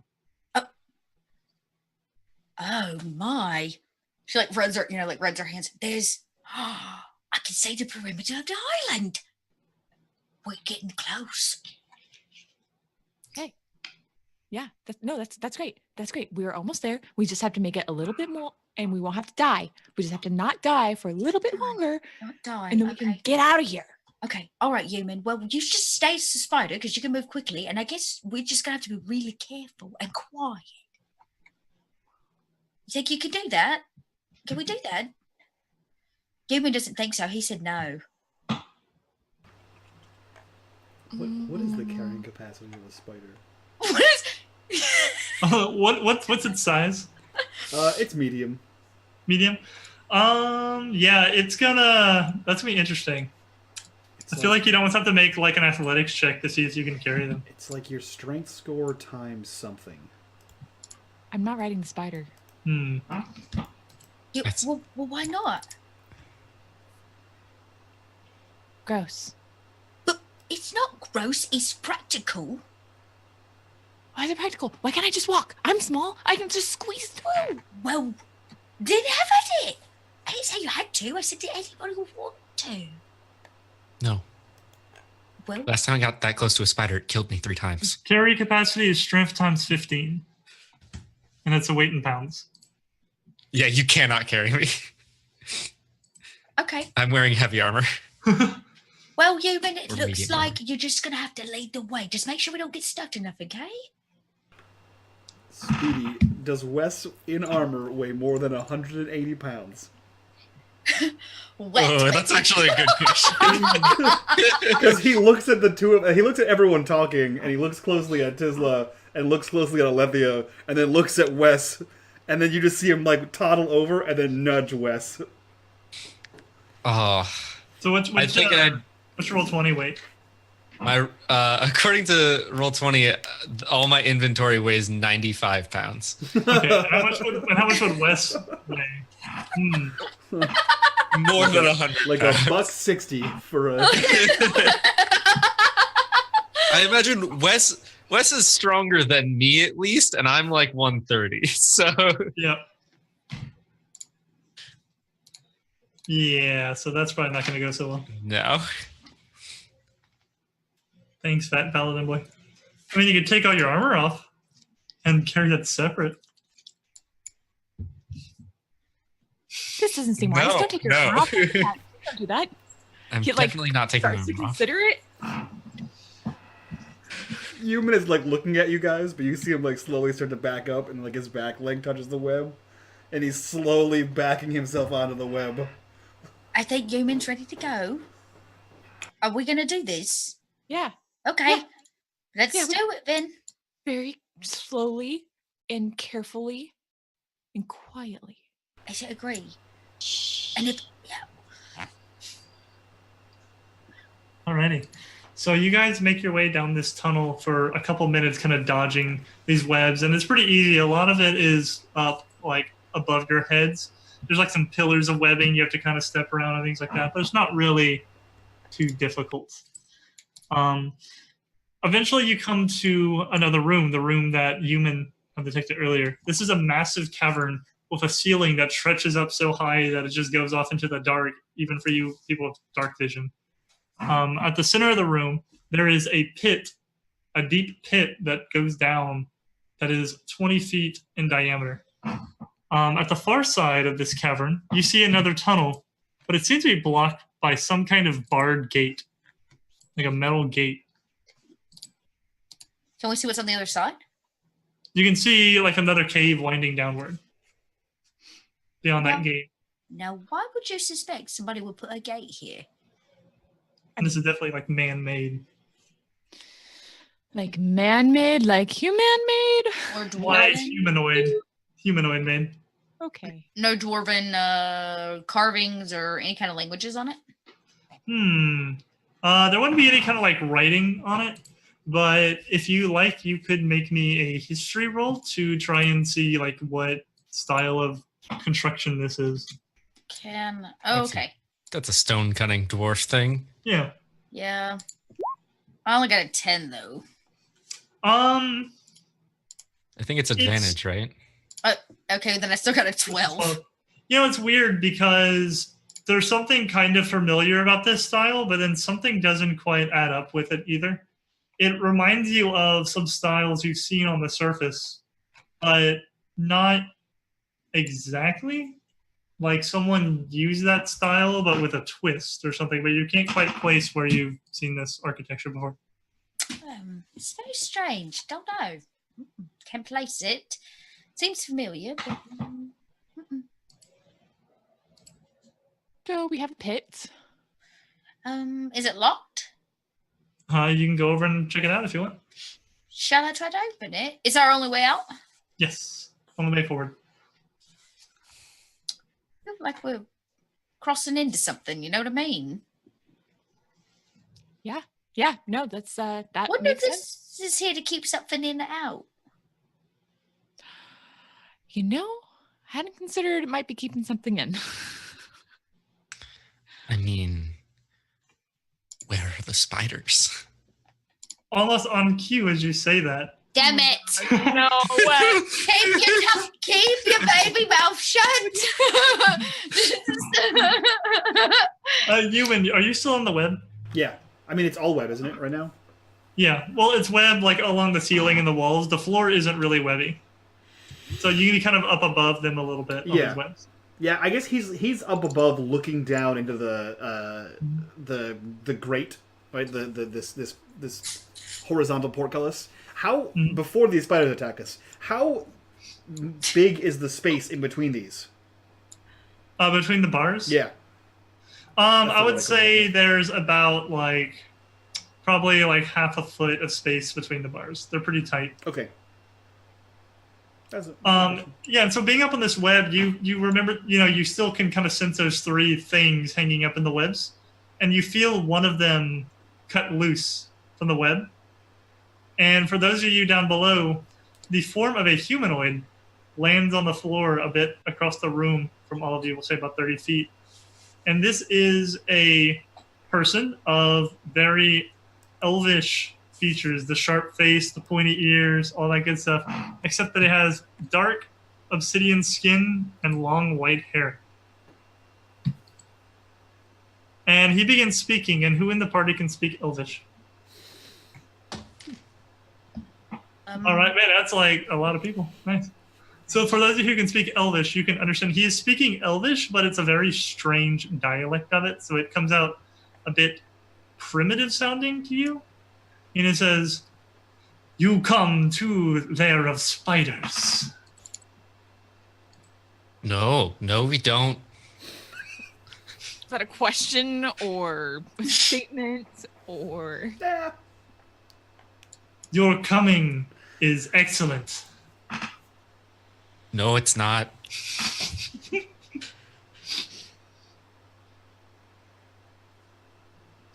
Now, we spiders can feed on warm blood. No, you can't. Please don't hurt us. Sorry, I couldn't help but catch wee spiders. You're not wait, are you a spider? That's what he's saying. Are you asking in Elvish? Yes. I am of the spider. I am spider. And as he says this, you hear this popping sound, and a bunch of arachnid legs pop out of his back and lift him up onto the ground. As this is yet another one of our exciting mutations in the Island in the Sky universe. Oh, no. As Drow have actually become part spider, and his eyes kind of open up a little bit, and underneath he has like arachnid eyes, if like multiple eyes underneath. I guess bless on all of us, on everyone else but me, I guess. What is that? Oh, is it supposed to do that? I don't think so. And then he speaks in spider, so human can understand him. And he says, "Now we feed." And then we're going to roll initiative. No. Oh, no. Did I get that bless off before initiative? Yes, you did. Okay, Oh, cool. you're right. Because you're like, bless. bless. We were talking, so I was like, I'm casting this while I talk. Yeah, perfect. Let's see. So human got a 20. Tisla has a 16. Alethea has a 10. And Wes has an 11. Darn it, Wes, you're the only one I didn't guess the right order of an initiative. I almost got the order correct. And you just I'm messed sorry, me I up. just had to mess everything up. Yep. Story And of Wes's life. And in this battle, to keep things simple, the order is going to be the party, then the enemies, then the NPCs.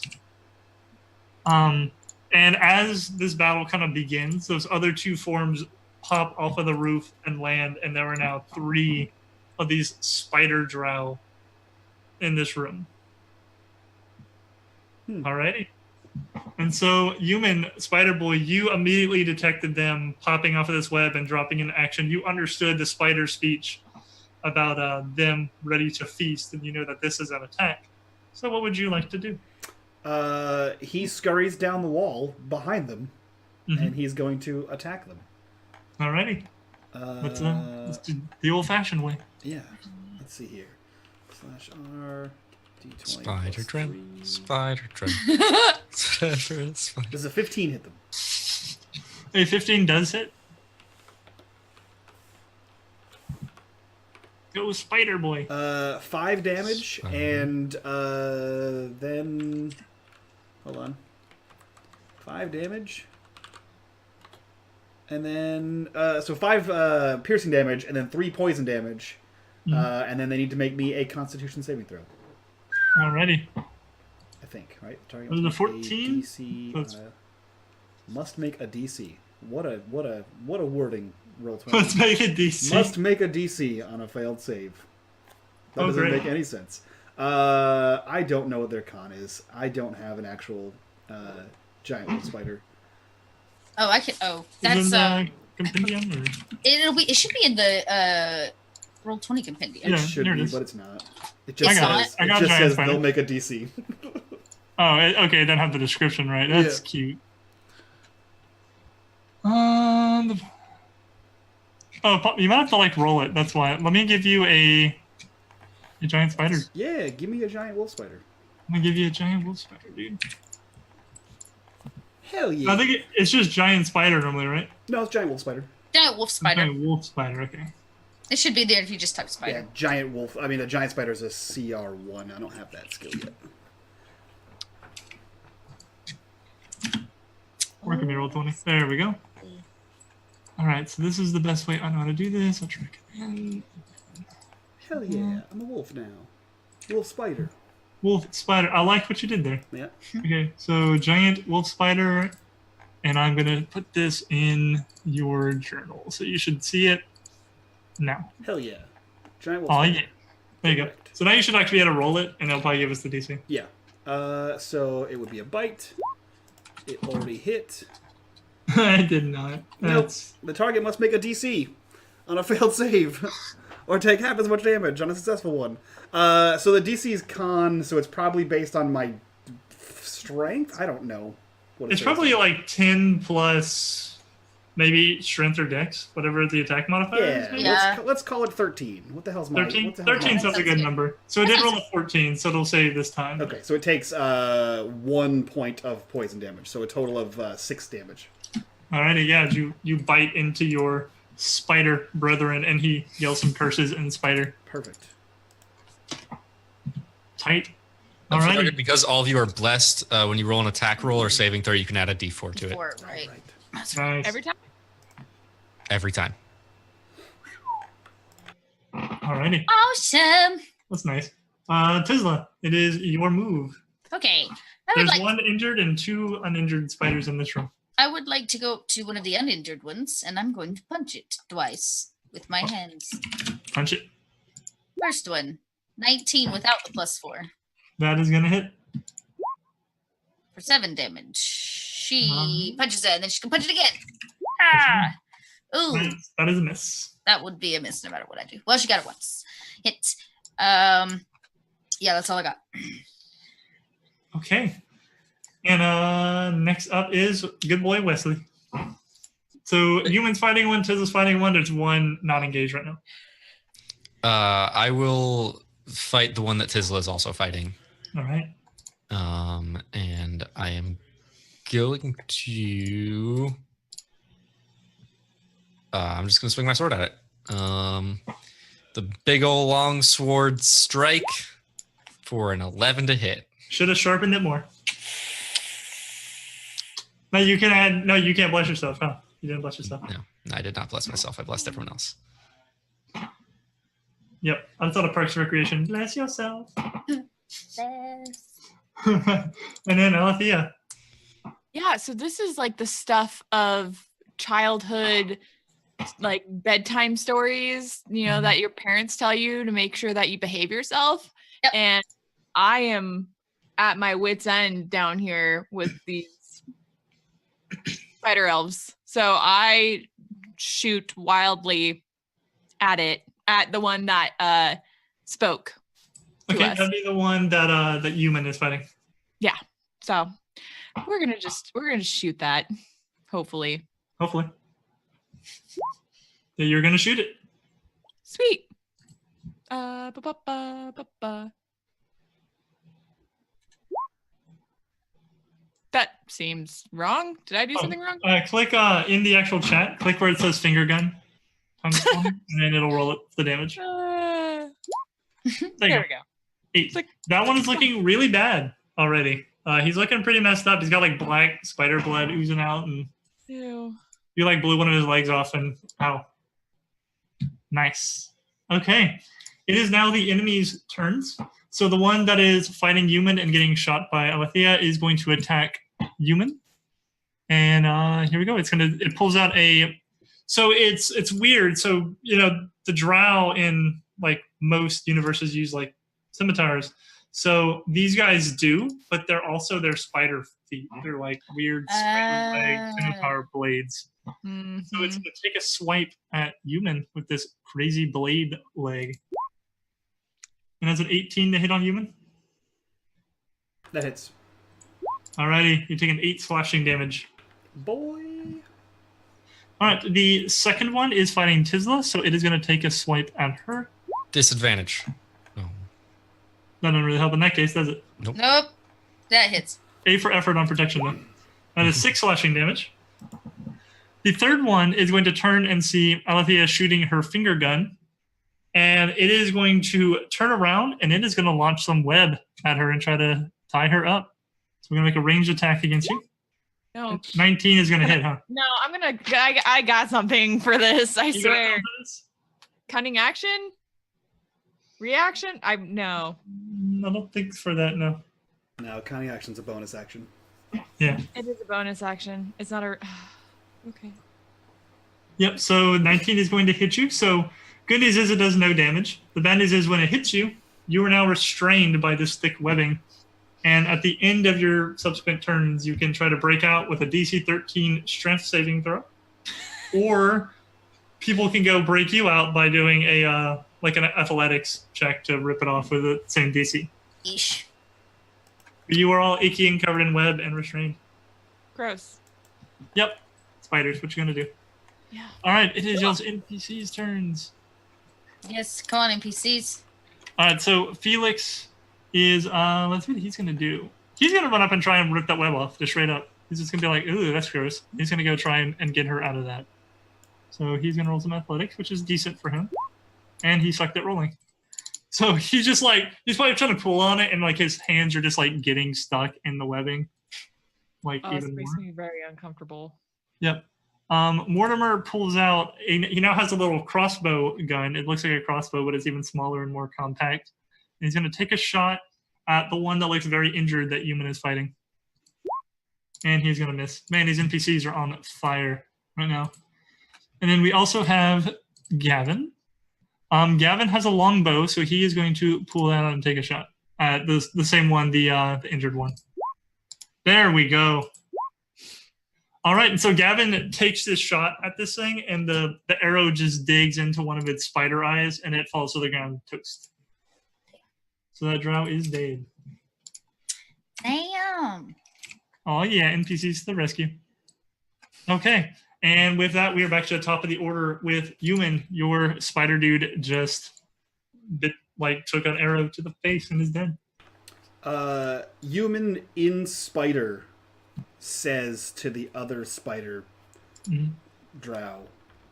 I wish I knew what spider sounded like. Like I just went to like snake talk, but like he says in human voice, of course. What are you fighting? Just lay down your weapons and let us go. We won't hurt you anymore. And he's gonna try and once their friend is dead, he's gonna try and persuade them to not fight us anymore. Okay, these guys are like almost closer to like animals than they are to like people. Mm-hmm. So it's gonna be pretty difficult to like really persuade them with logic, which is ironic that Yuna is doing that. But I guess go ahead and roll a persuasion. Let's see kind of what we can yield with that. Not great. Not too great. You hear voices, not the two that you were fighting, but others up in the ceiling now, and they just start chanting in spider, blood, blood, blood, blood. Can we hear that but not understand? Yeah, you just hear creepy spider sounds from the ceiling. Great. Yeah, I guess I'm just gonna attack this guy. They didn't want to listen. All right, do you want to attack the injured one that Tisla and Wes are fighting, or the uninjured one that shot the webbing? I'm gonna attack the injured one. Okay. Go for the kill steal. Nat 20. Yeah, that's probably gonna kill steal. Roll that Yay. sweet damage. All right, and we're gonna do our max dice roll, so it's a 6. So yeah, just for the physical damage, you kill it. Perfect. Wow. So how do you want to kill that And then- guy? Because that's a nat 20. He just like chomps on its leg, and then like it goes in agonizing pain and it just crumbles. And on the other side is Wes, and he looks, and it goes back down, and it starts to move over to the other one. All right. Like I just imagine the guy falls, and then there's a spider. And he's like, oh shit! Oh, it's just human. He walks away. Yep. And as this one falls to the ground, you'll hear a few more whooshing sounds, and 3 more land into the room. Oh boy.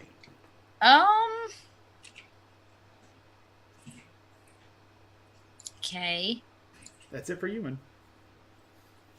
Yep. Alrighty, and next up is Tisla. Tisla sees the second set of them drop in the room, yeah? Yes.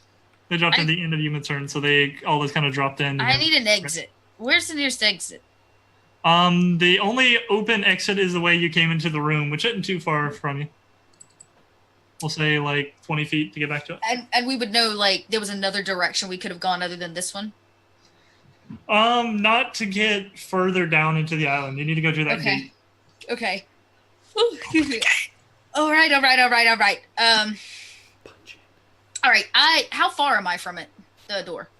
From the gate, you are about 40 feet. Monk speed. Yeah, it's worth it. I'm gonna I only have 35 feet. Maybe I can kick it with my foot for the extra 5 feet. I'd like to get a running start. Mm-hmm. And then kick it. Just kick the gate? Kick the gate fucking wide open. All right, make an athletics check. This gate has like a chain wrapped on it with like a lock. So you're going to try to basically break that lock. Double 21. That'll do it. Yeah, you drop kick this gate and you hear like a pop sound and this rusty chain snaps and the gate swings open. Yeah, Tiz is like, they're going to overpower us. We need to run. As you do that, all the drow stop and they kind of look around the room a little bit. And then they shoot their webs and they all move up to the ceiling again.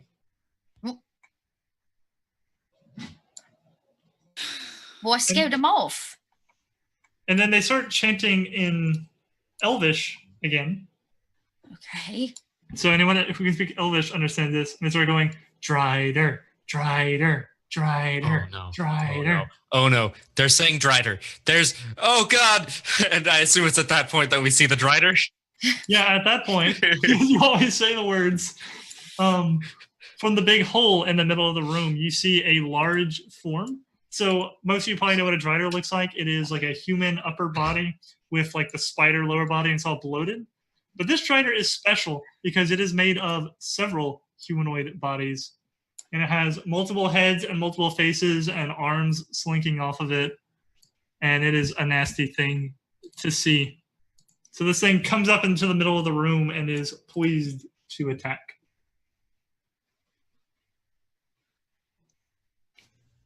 Okay. Boss fight. Multiple bodies? Yeah, it's like instead of like the one upper torso, it's got like multiple torsos like hanging off. Like how many? We will say 6. That's a lot of torsos. It's a lot. Yeah. Does it seem to be absorbing them? It seems like it was built this way. Built. Because they're like. Is it a metal Drider?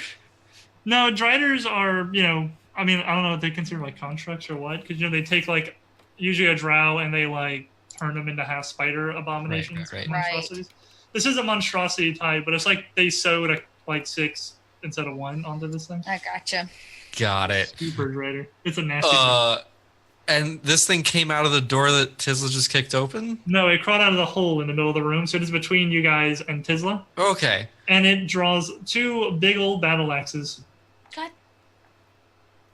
Okay. It's time to squash the bug. Yep. Or run, whatever makes you happy.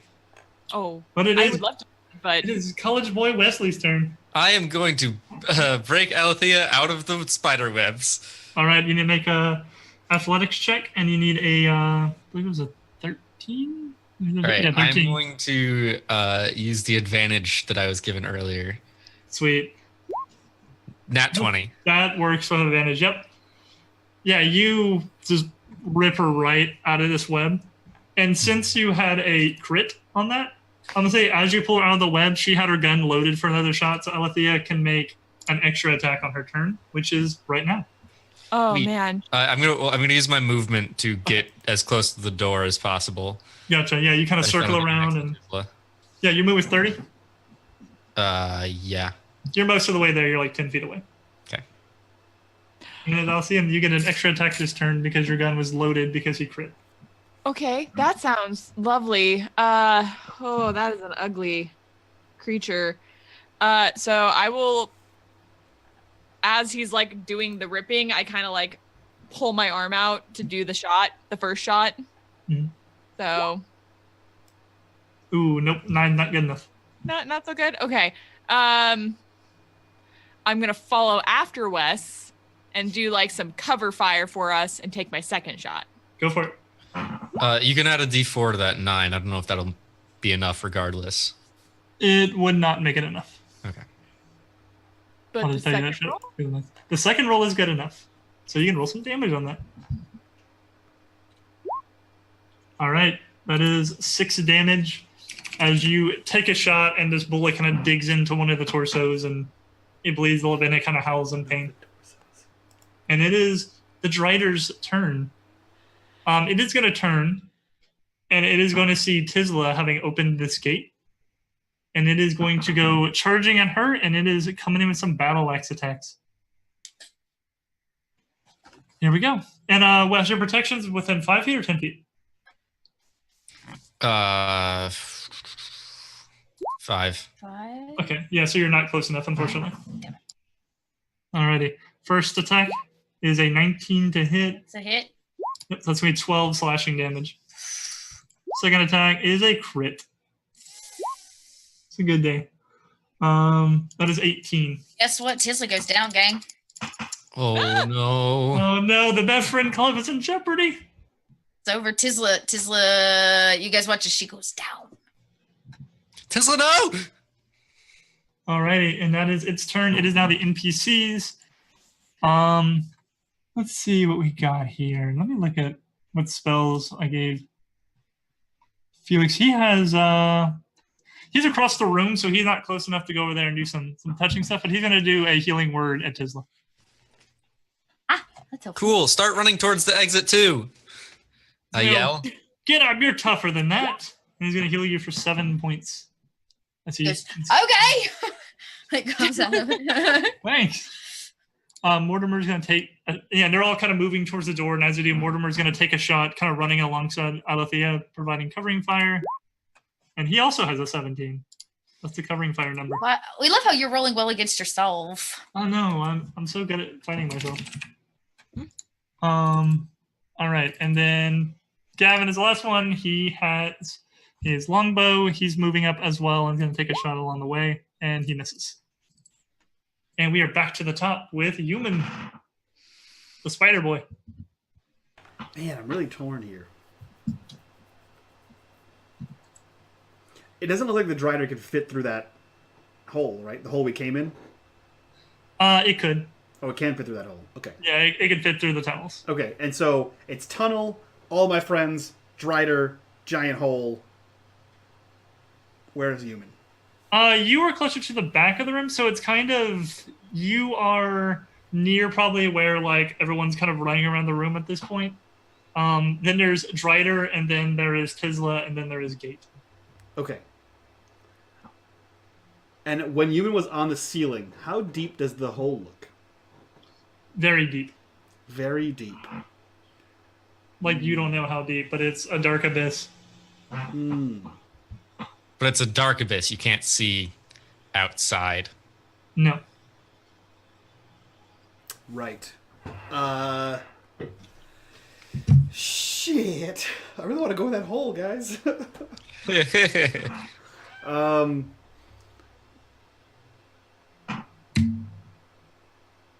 Yeah, I think Human goes in the hole. I think he climbs down there. What are you doing down there? He knows that we have to go down. And he's the only one that can climb the walls.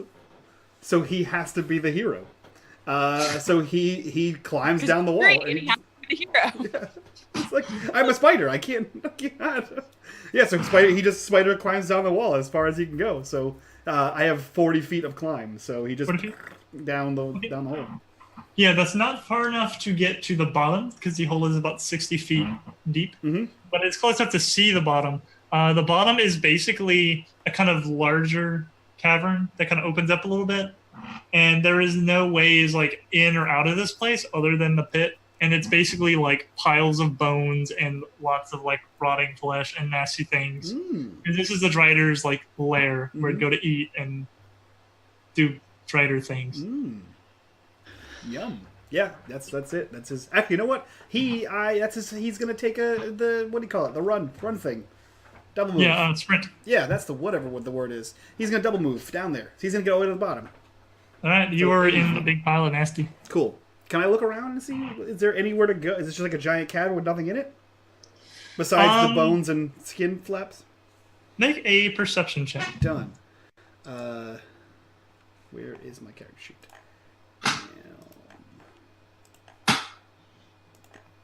21. Nice. That is good enough. So you don't see any ways like in or out or things like that. You see a lot of bodies and stuff. So you're probably like, okay, there's not really much down here. But then something catches your eye, and you go over and you see one of the corpses is clutching a staff, and this is a +1 staff for you. Does it look like Felix? Like No, an it does not. older version of Felix. It does not. Well, butts. It looks like a staff. Not the staff. the person clutching it. Corpse. No, it does not look like. It's like made out of wood. Yeah. Yeah, scanning the bodies, you do not see anyone who has like a family resemblance to Felix. He is confused why we're down here. He grabs it in his mouth and starts to climb back up. Cool. That's the end of his turn. Yay, +1 weapon. Alrighty. Next up in our order is Tisla, who is not feeling so hot and is face to face with a dual axe wielding Drider.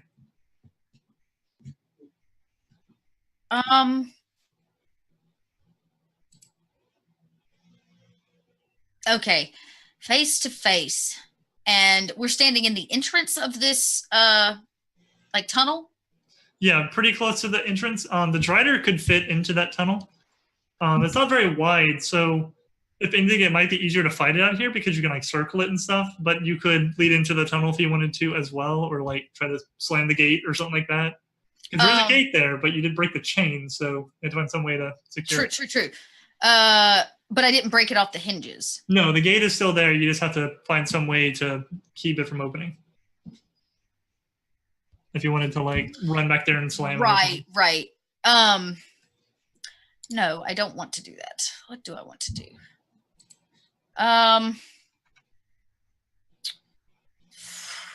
Okay, no, I mean all I can do is fight it. I yell, "Hooray!" As I strike it twice. Alrighty. Strike that thing. Oh, crit. No, Add a D4. That's gonna it's still a crit fail. It's still crit, yeah. Yep. Okay, so I need from you a D100. 83. What was it? 83. 83. I'm using my crit fails table from Xanathar's Lost Notes and everything else. Super awesome. Yes. You said 83? Yes, 83. Excellent. Oh, good. In the process of executing your attack, you launch yourself as hard as you can into the ground. You're going to take 1d12 bludgeoning damage and you're prone. Well, that might actually kill me again, gang. Let's see. Can I use protection on this? I just did critical damage to myself and pass out again. So you crit one and then you max damage roll yourself. I max damage roll myself. You're having a bad night. I literally just headbanged myself into a coma. I feel like you get up and you're face to face with this thing. You're just like, there's only one thing left to do. You just headbutt it as hard as you can. Yeah, I'm so disoriented. And I'm out again, crew. Yep. Wow. Go team. It's not my most glorious combat. All right, Wes, your friend just headbutted herself into unconsciousness. What do you want to do? I'm going to run up to her, and I am going to lay on hands and heal her for 10 points. Yay. Thanks, friend. It's nice to have healers. It is. Yeah. Especially when you... the ground. And then I'm going to bonus action cast Sanctuary on Tisla also. Oh man, the hero boy. You didn't cast on yourself, you cast it on her. I take back casting it on myself. Yep. So Sanctuary's always been a weird one for me because it's like, I don't know, would it keep attacking her? Would it like attack you? And then it's a weird thing. So that's the thing. So I want to give you an option on this. You can either use Sanctuary as like a taunt and be like, it's going to attack you instead of her. Or if you prefer, you can risk it attacking her and it'll make the saving throw on his turn. So I'm going to have it affect me because as long as she's within range of me, I can use protection to impose disadvantage when it tries to attack her. Okay. So you want it to attack you? I want it to attack me. Well, I want it to have make a wisdom saving throw to attack me. Okay. And then if it fails that, then it can redirect to her, and I can also defend her. Cool. Okay, so you sanctuary yourself, and it's gonna you're gonna get like taunted. Yeah, cool. yeah, exactly. Awesome. Yeah, that's the way I like to do sanctuary because it's always an awkward thing. Like, yeah, you get it. Cool. So on its Power turn, of the goddess is within me. On its turn, it will attack you and have to do the saving throw. Yeah. Alrighty, and then next up is going to be Alethea. So I'm not exactly sure what just happened with Wes, but shinies, I guess. And so I am going to stay near him for some reason and like not too close, but close and shoot at the Drider once again. Cool. But I see, no, that's fine. It's good. We're good. 13 is not enough. +4 to that. Are we still under the bless mechanic? Still blessed. Yep, add a d4. Oh wait, is bless concentration and sanctuary also concentration? Ooh, I don't know. I bet it is. Sanctuary is not concentration? Sanctuary is not concentration. Yeah. Okay. Cool. Then yeah, you can add a d4. Cool. What is /R? Space d4.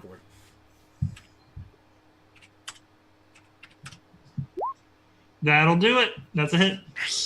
More cover fire. Those 17s. Mm-hmm. Yep. Religion. Now you feel the power of the goddess. All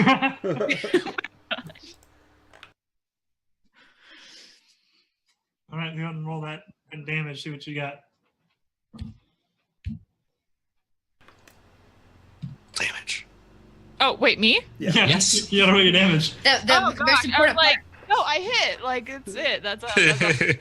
Oh, okay. It's dead. Yeah, that's how that You works. killed it. You gunned it. That's full damage that I can do. So That'll work. Yeah, you give it a good shot, and it yelps yet again. It's still kicking and swinging, but that is some damage. It is its turn, and it is going to attempt to attack Wes. So it has to make a Wisdom save, right? Alrighty, so here comes its first. The wisdom save is only to attack Tisla. Oh no, he has No, to it's on attack himself. me. I cast it on myself. Oh, you cast Sanctuary on yourself. Yeah. Yeah, so it's coming at him. Here we go. Its Wisdom's really bad. So it's its first attack, and it cannot. And then it has a second attack, so it's going to try again. I think that's its whole thing. It might be. I don't know. I don't know how that works. You have to roll to even be able to attack, and if you fail the wisdom saving throw, that's your turn.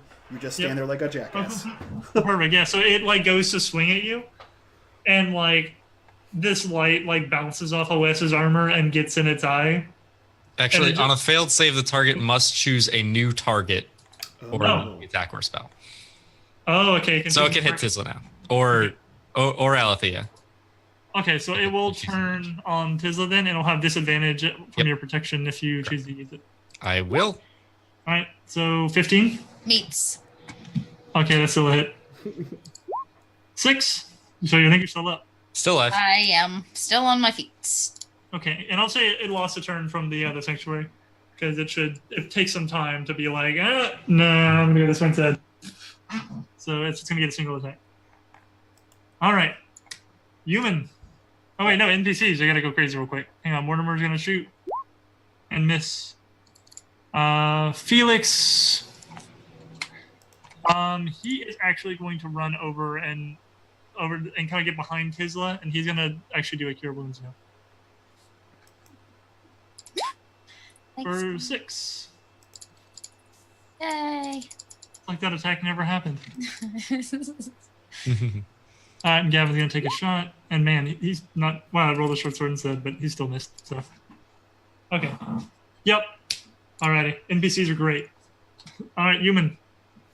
You were down in the hole. Yeah, he's going to climb back out of the hole. Okay. Yeah, and what was your con speed? 40? My climb speed is 40. Yeah. Yeah, so you'd be able to like just get to the top basically and see the battle again. You wouldn't be able to get to the Drider this turn, like in the melee. Yeah, but you can get all the way back up. he climbs to the top of the hole and then turns back into human. Yay! Oh, human! Run! Hi, I got a stick. And you see him with I hope it was worth it. with 2 sticks. Double stick. That's Dual it. That's his whole wielding. turn. Cool. All right, Tizla. All right, Tizla is still staring at this thing. Mm-hmm.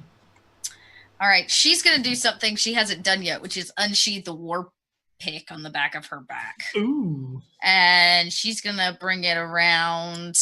It's considered practice of martial weaponry, so I'm good to get both one unarmed strike and a strike with it. So I'll do 1 punch.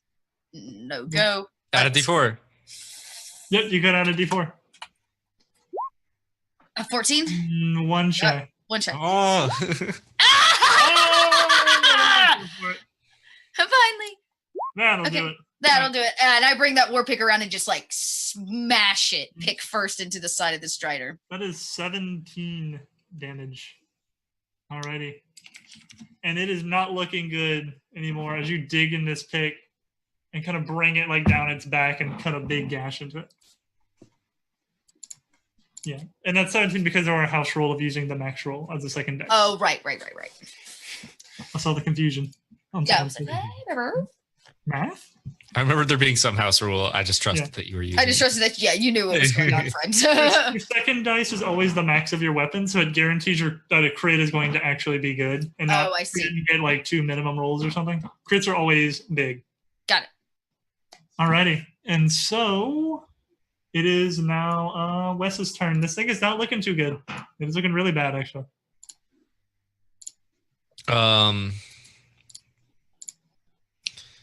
Great. I'm gonna go ahead and swing at it then. I am. Yeah, I'll swing at it with my long sword. Nope. That's a miss. Nope. Okay. Alethea, maybe you can finish this thing. Is this considered engaged with Tizla? Yes. Okay, so I would like to make a ranged attack, but roll it like a sneak attack. Okay. Yeah, you have a class 2 for that, huh? Yeah. Okay. So, assuming I hit, which I don't, never mind. Oh, that's Worst roll time. roll that D100. I don't want to. You have to. Oh gosh, Your I think this is hand my first explodes. critical fail You know what? of It never gets any better. the season. Right. Oh Oh, no, that can't be 3. good. That's a low number. I don't know if I Yeah. ever had that low of a number before. Farewell, friends. It's That's been what you nice wanna knowing hear. you. You go to shoot your finger gun, and something in it jams or malfunctions, and your finger gun actually pops off of your arm and gets lodged in the floor in front of you. And it's going to take an action to rip it out of the rock. De-lodge your finger gun. To de-lodge your finger gun. Your hand just fell off. it just quit. It was like no more dry direct. It like Nope. backfired and flew off and like dug into the ground. I wish I had Exactly what- sunglasses next to me because you just got disarmed. Wow! Oh! Got him. Perfect, thanks. Thanks, Speedy. Yeah. All right. Well, since no one can kill this thing, it is the Drider's turn again. Damn it! It's going to try against Wes first. Its wisdom's really bad. All right, Tizla, it's on you. Disadvantage. Yep, 10 is a disadvantage, and I'll do the same roll so it misses his turn. Since it uses up a 1 attack on Sanctuary. Woo. Oof, okay. Alrighty. Whew. And it is the NPCs, so Mortimer's taking his shot. Nope. Gavin's gonna take his shot. No. Let's see.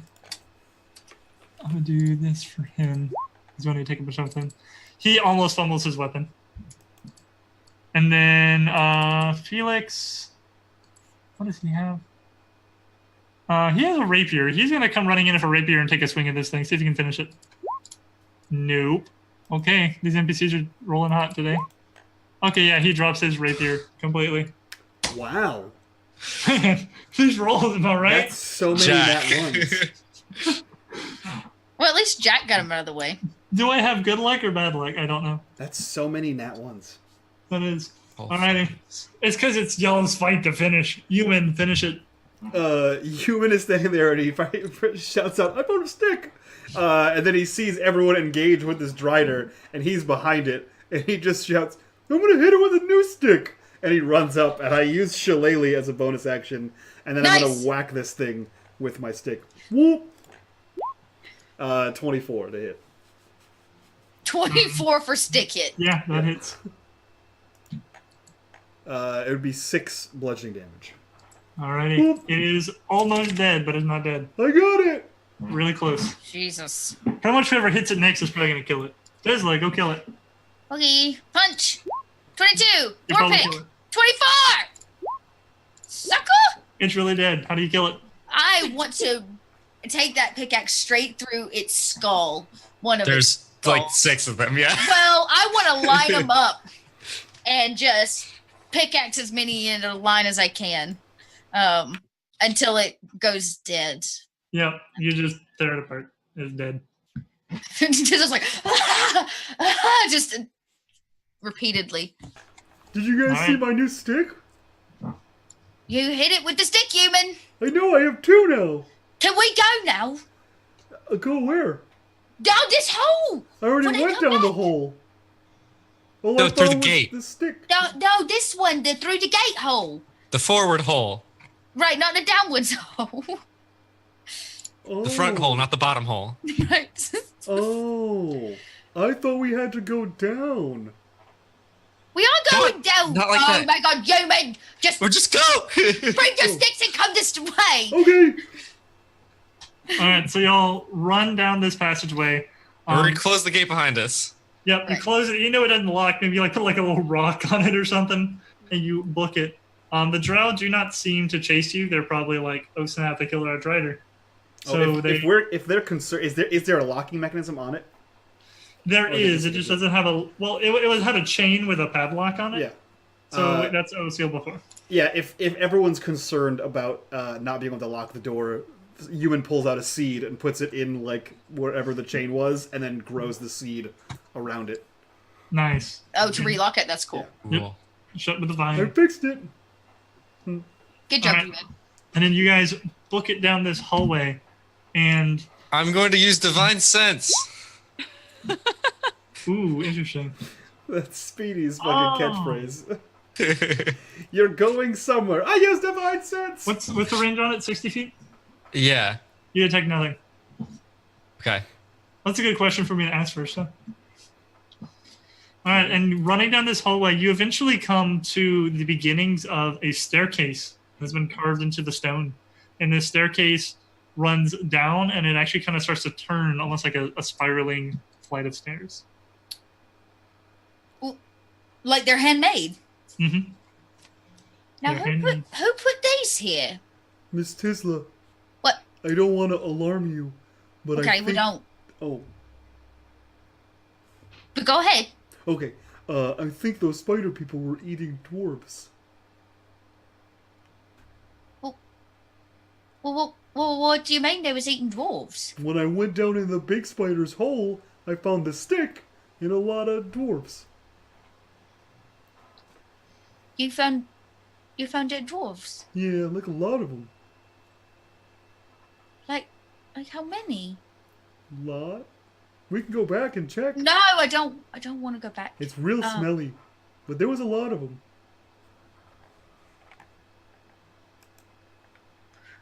Well, maybe shit. Standing there at the top of the stairs, Alethea, being kind of quiet, you're just kind of standing there at like the beginning of the flat stairs, and then you feel something come up these stairs. You feel a brush of wind on your face.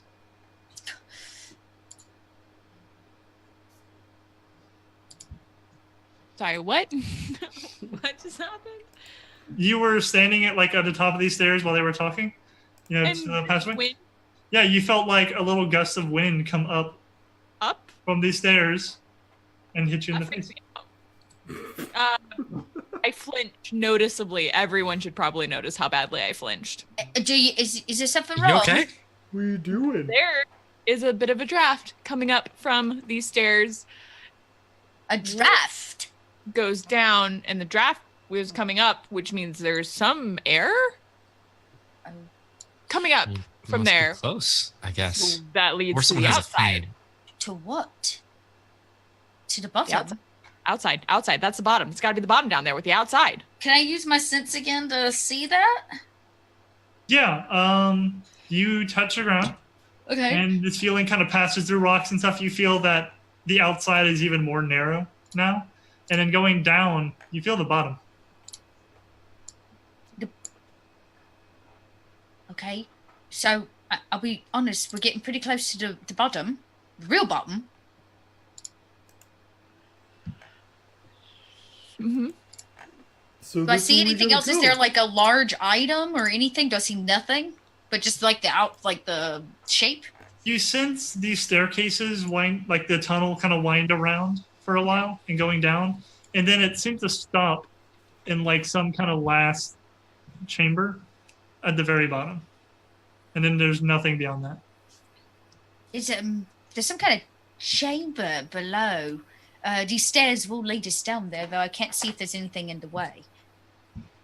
I say we go. Well, it's not like we got much of a choice. Hmm? I know. Are we sure these stairs are safe? Nope. No, but we can probably, I could check them for any devious traps or things. Yeah, you can do an investigation on them. So I do. They appear safe. I mean, I am confident in the safety of these stairs. Okay, I trust you. Let's go. All right, y'all head down the stairs. Yep. Okay, so you make your way down these stairs, and as you get further down, all of you begin to kind of feel this draft, this cool air kind of wafting up, much fresher than the very dank, nasty underground air that you've been inhaling for weeks now, potentially. And you head, as you get further and further down, you begin to see light now at the end, sunlight catching here, but kind of like shadowed, like as though it was the shade, but you can still see like this natural light finding its way in. And you come down, and when you reach the bottom of the flight of stairs, you see a very interesting sight. You are in an open air chamber, and this is what you can tell to be the very, very bottom tip of the island, because you can see the rest of the bottom of the island up above you and around you. And this small chamber is attached to the island above it by these 6 of these stone pillars that kind of tie it on. And the rest of it has been carved where you can see out into the air, where you can see the clouds covering where the surface may or may not be below. But the interesting thing about this view is what's in this chamber. And what's in this chamber are 2 people. One of them, I used to find closer sense. to you. One of them close to you, who, when you activate your divine sense, does not ping your divine sense radar, is what appears to be a masculine figure covered in a dark robe. He has a mask over his face, and he has a blindfold wrapped around his eyes, and you can tell immediately that he is blind. The second figure in this form is the more interesting one, and this one does ping your divine sense radar, almost as though she was undead, but she does not appear to be undead, but she's something like it. And this is a very beautiful woman with long black hair, and she wears a dress of deep green, and she is sitting on a throne on a small platform that looks out off into the distance, out into the open sky. And she sits upon a throne that glows with beautiful green emeralds, and the feeling of magic emanates from this throne that she sits upon. And as you Is look at the this, throne consecrated or desecrated? it is kind of weird. It actually feels more consecrated, I would say. Okay. But it's a bit odd. Not quite what you expect to see. And then looking at this site, the masculine figure who, is saying before you with a mask, he speaks and he says, "Who is it that comes before the Emerald Throne?"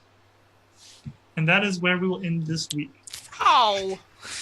Guys, he said the thing. That's originally I wasn't going to end this on a cliffhanger, but we had to start 30 minutes late. Get cliffhanger. We would have had 30 minutes for conversation. The disarmed was bad enough. Perfect, guys. That was episode 7, The Emerald Throne. Wow. Of Island in the Sky. Aptly named, as we just discovered, The Emerald Throne. So let's go around, introduce our casting crew, and then go get the hell out of here. So we'll start with that Pun Master Flex. Dot, who are you? Where can we find you? And what did you think of today's episode? Today's episode was good. Tisla's gut instinct to stay the fuck out of the Underdark was a good idea, considering the fact that she went down multiple times tonight. But that being said, if you want to see me roll more dice and potentially, die more on other places, you can do that by checking out my schedule. On my Twitches and my Twitters. I play for really cool networks, just like this one, that let me come over and share stories and roll dice, which I love them. So yeah, you can check me out. I roll dice about 6 days a week now. I have 1 day a week that I don't. So something every day, I promise. And I love this game. I love this crew. I love the laughs. It is pretty good times. It's great times. Let's jump over to our hero, Wesley, a.k.a. Speedy. Who are you? Where can we find you on the internet? And what did you think of today's episode? I'm not a hero. This is really fun. I this is always just a very fun and wholesome time. And even if we almost died by spiders, I think that friendship truly shone through. And also I cast Divine Sense. Tattooed on Wesley. This is back tattoo. Well, casting Divine Sense, unMadeGaming is undead. It's true. I am Divine Sense. That makes sense. That makes a lot of sense. Wait, that also means he's within 60 feet of me. Does it make Divine Sense? Oh my gosh. Thank you. Anyways, I'm Speedy. You can find me online at Not So Speedruns, where I play games less than quickly sometimes. You can also find me over on the Bubbernauts channel where I play Shadowrun. We should be having our finale of that, I think not this coming Monday, but the following one. Shadowrun Anarchy. So all the fun, none of the crunch. It's been super, super good. And other than that, you can also follow the mental health organization, the community that I help run Cast Together, which is super cool. If you're into mental health and video games and Twitch, it's a nice and wholesome community to be a part of. That's it. Thanks. Sweet. Last but not least, wait, that's not true. That's not even true. Second to last, but definitely not least, Kenny, who are you? Where can we find you on the internet? And what did you think of today's episode? I mean, Jack almost killed Tisla, so he can just Fuck step right off, off. that guy. No. NPC. Come on. This is I've never played with a group that's such friendship is magic feeling. It's just, I love this campaign. It is really just so much fun and wholesome and all those good words. But you can find me at twitch.tv/Kenny Hill. Also youtube.com/Kenny Hill for upcoming projects. And yeah, I don't want this to be over. I don't want to believe that we're halfway over. It's too true. good. It's true. Forcing those feels on us. Jack, who are you? Where can we find you? And what do you think of today's episode? My name is Jack. I go by JackO'Buddy on Twitter, DMs Guild, and all the other places where I do things like writing. On Tuesdays, I'm on the Reliant Games channel where I typically DM or MC or run games. Hopefully not all the time, but I tend to always fall in that chair, it seems. And that's okay. And then on Thursdays, I'm here playing in this super amazing, super fun game. This game is trying to be so much more fun than I ever thought it would be because of these amazing players and characters, and it's really cool. With having to cut the game down from originally 15 down to, I think we're doing 13 now episodes because we missed a week, and then Thanksgiving we're taking off. Unfortunately, one of the things I got slashed was the Underdark, which was going to be 2 parts and more of like a dungeon run. But I think the drow battle was really fun, and fighting the scary drider, and then revealing the spider drow. That's just always fun to be like, surprise people who think they know D&D. Welcome to Mutations in a Different World. Why did he have so many torsos? I don't know. It's just because some things don't have an answer. It's just my cool. question. I don't know. Maybe we'll find out next week. Yeah, right. All right, guys, go check out Reliant Games on the Twitch and the Twitter. That is one of our sponsors for this show. Jack runs Reliant Games. They are available for all your podcast-making needs. They're actually responsible for turning this show into a podcast available soon. Our other sponsor just happened to pop up with serendipitous timing in chat. It is the Dice of Rolling, run by Kenny and Pidgey. It is a complete set of polyhedral dice featuring optimized quantities for D&D 5e. I encourage you to go check them out and buy a set for one of the new players at your table. And if you don't have a new player at your table, reach out and get one. With that, speaking of this awesome game and the awesome community and giving back and giving forward, check out our new Patreon. The Patreon is not designed to make me a full-time streamer. It is designed so that I can pay the wonderful people you see before you. The ultimate goal of Patreon is to be able to pay our GMs and pay our players every month for the awesome content they help put out and for all the time that they give to us and to you guys as a community. So go check that out. And with that, we're going to go pay it forward and raid our friend. You forgot. What did I forget?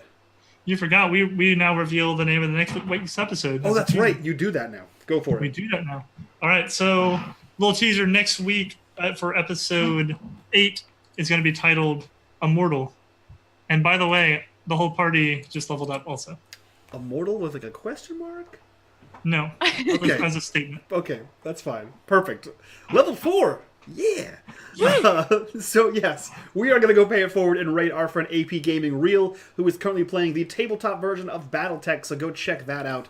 Awesome dude, awesome gamer, super fun thing, and Kenny's just got very excited about it. BattleTech. So go check that out, guys. And from all of us to you, bye bye.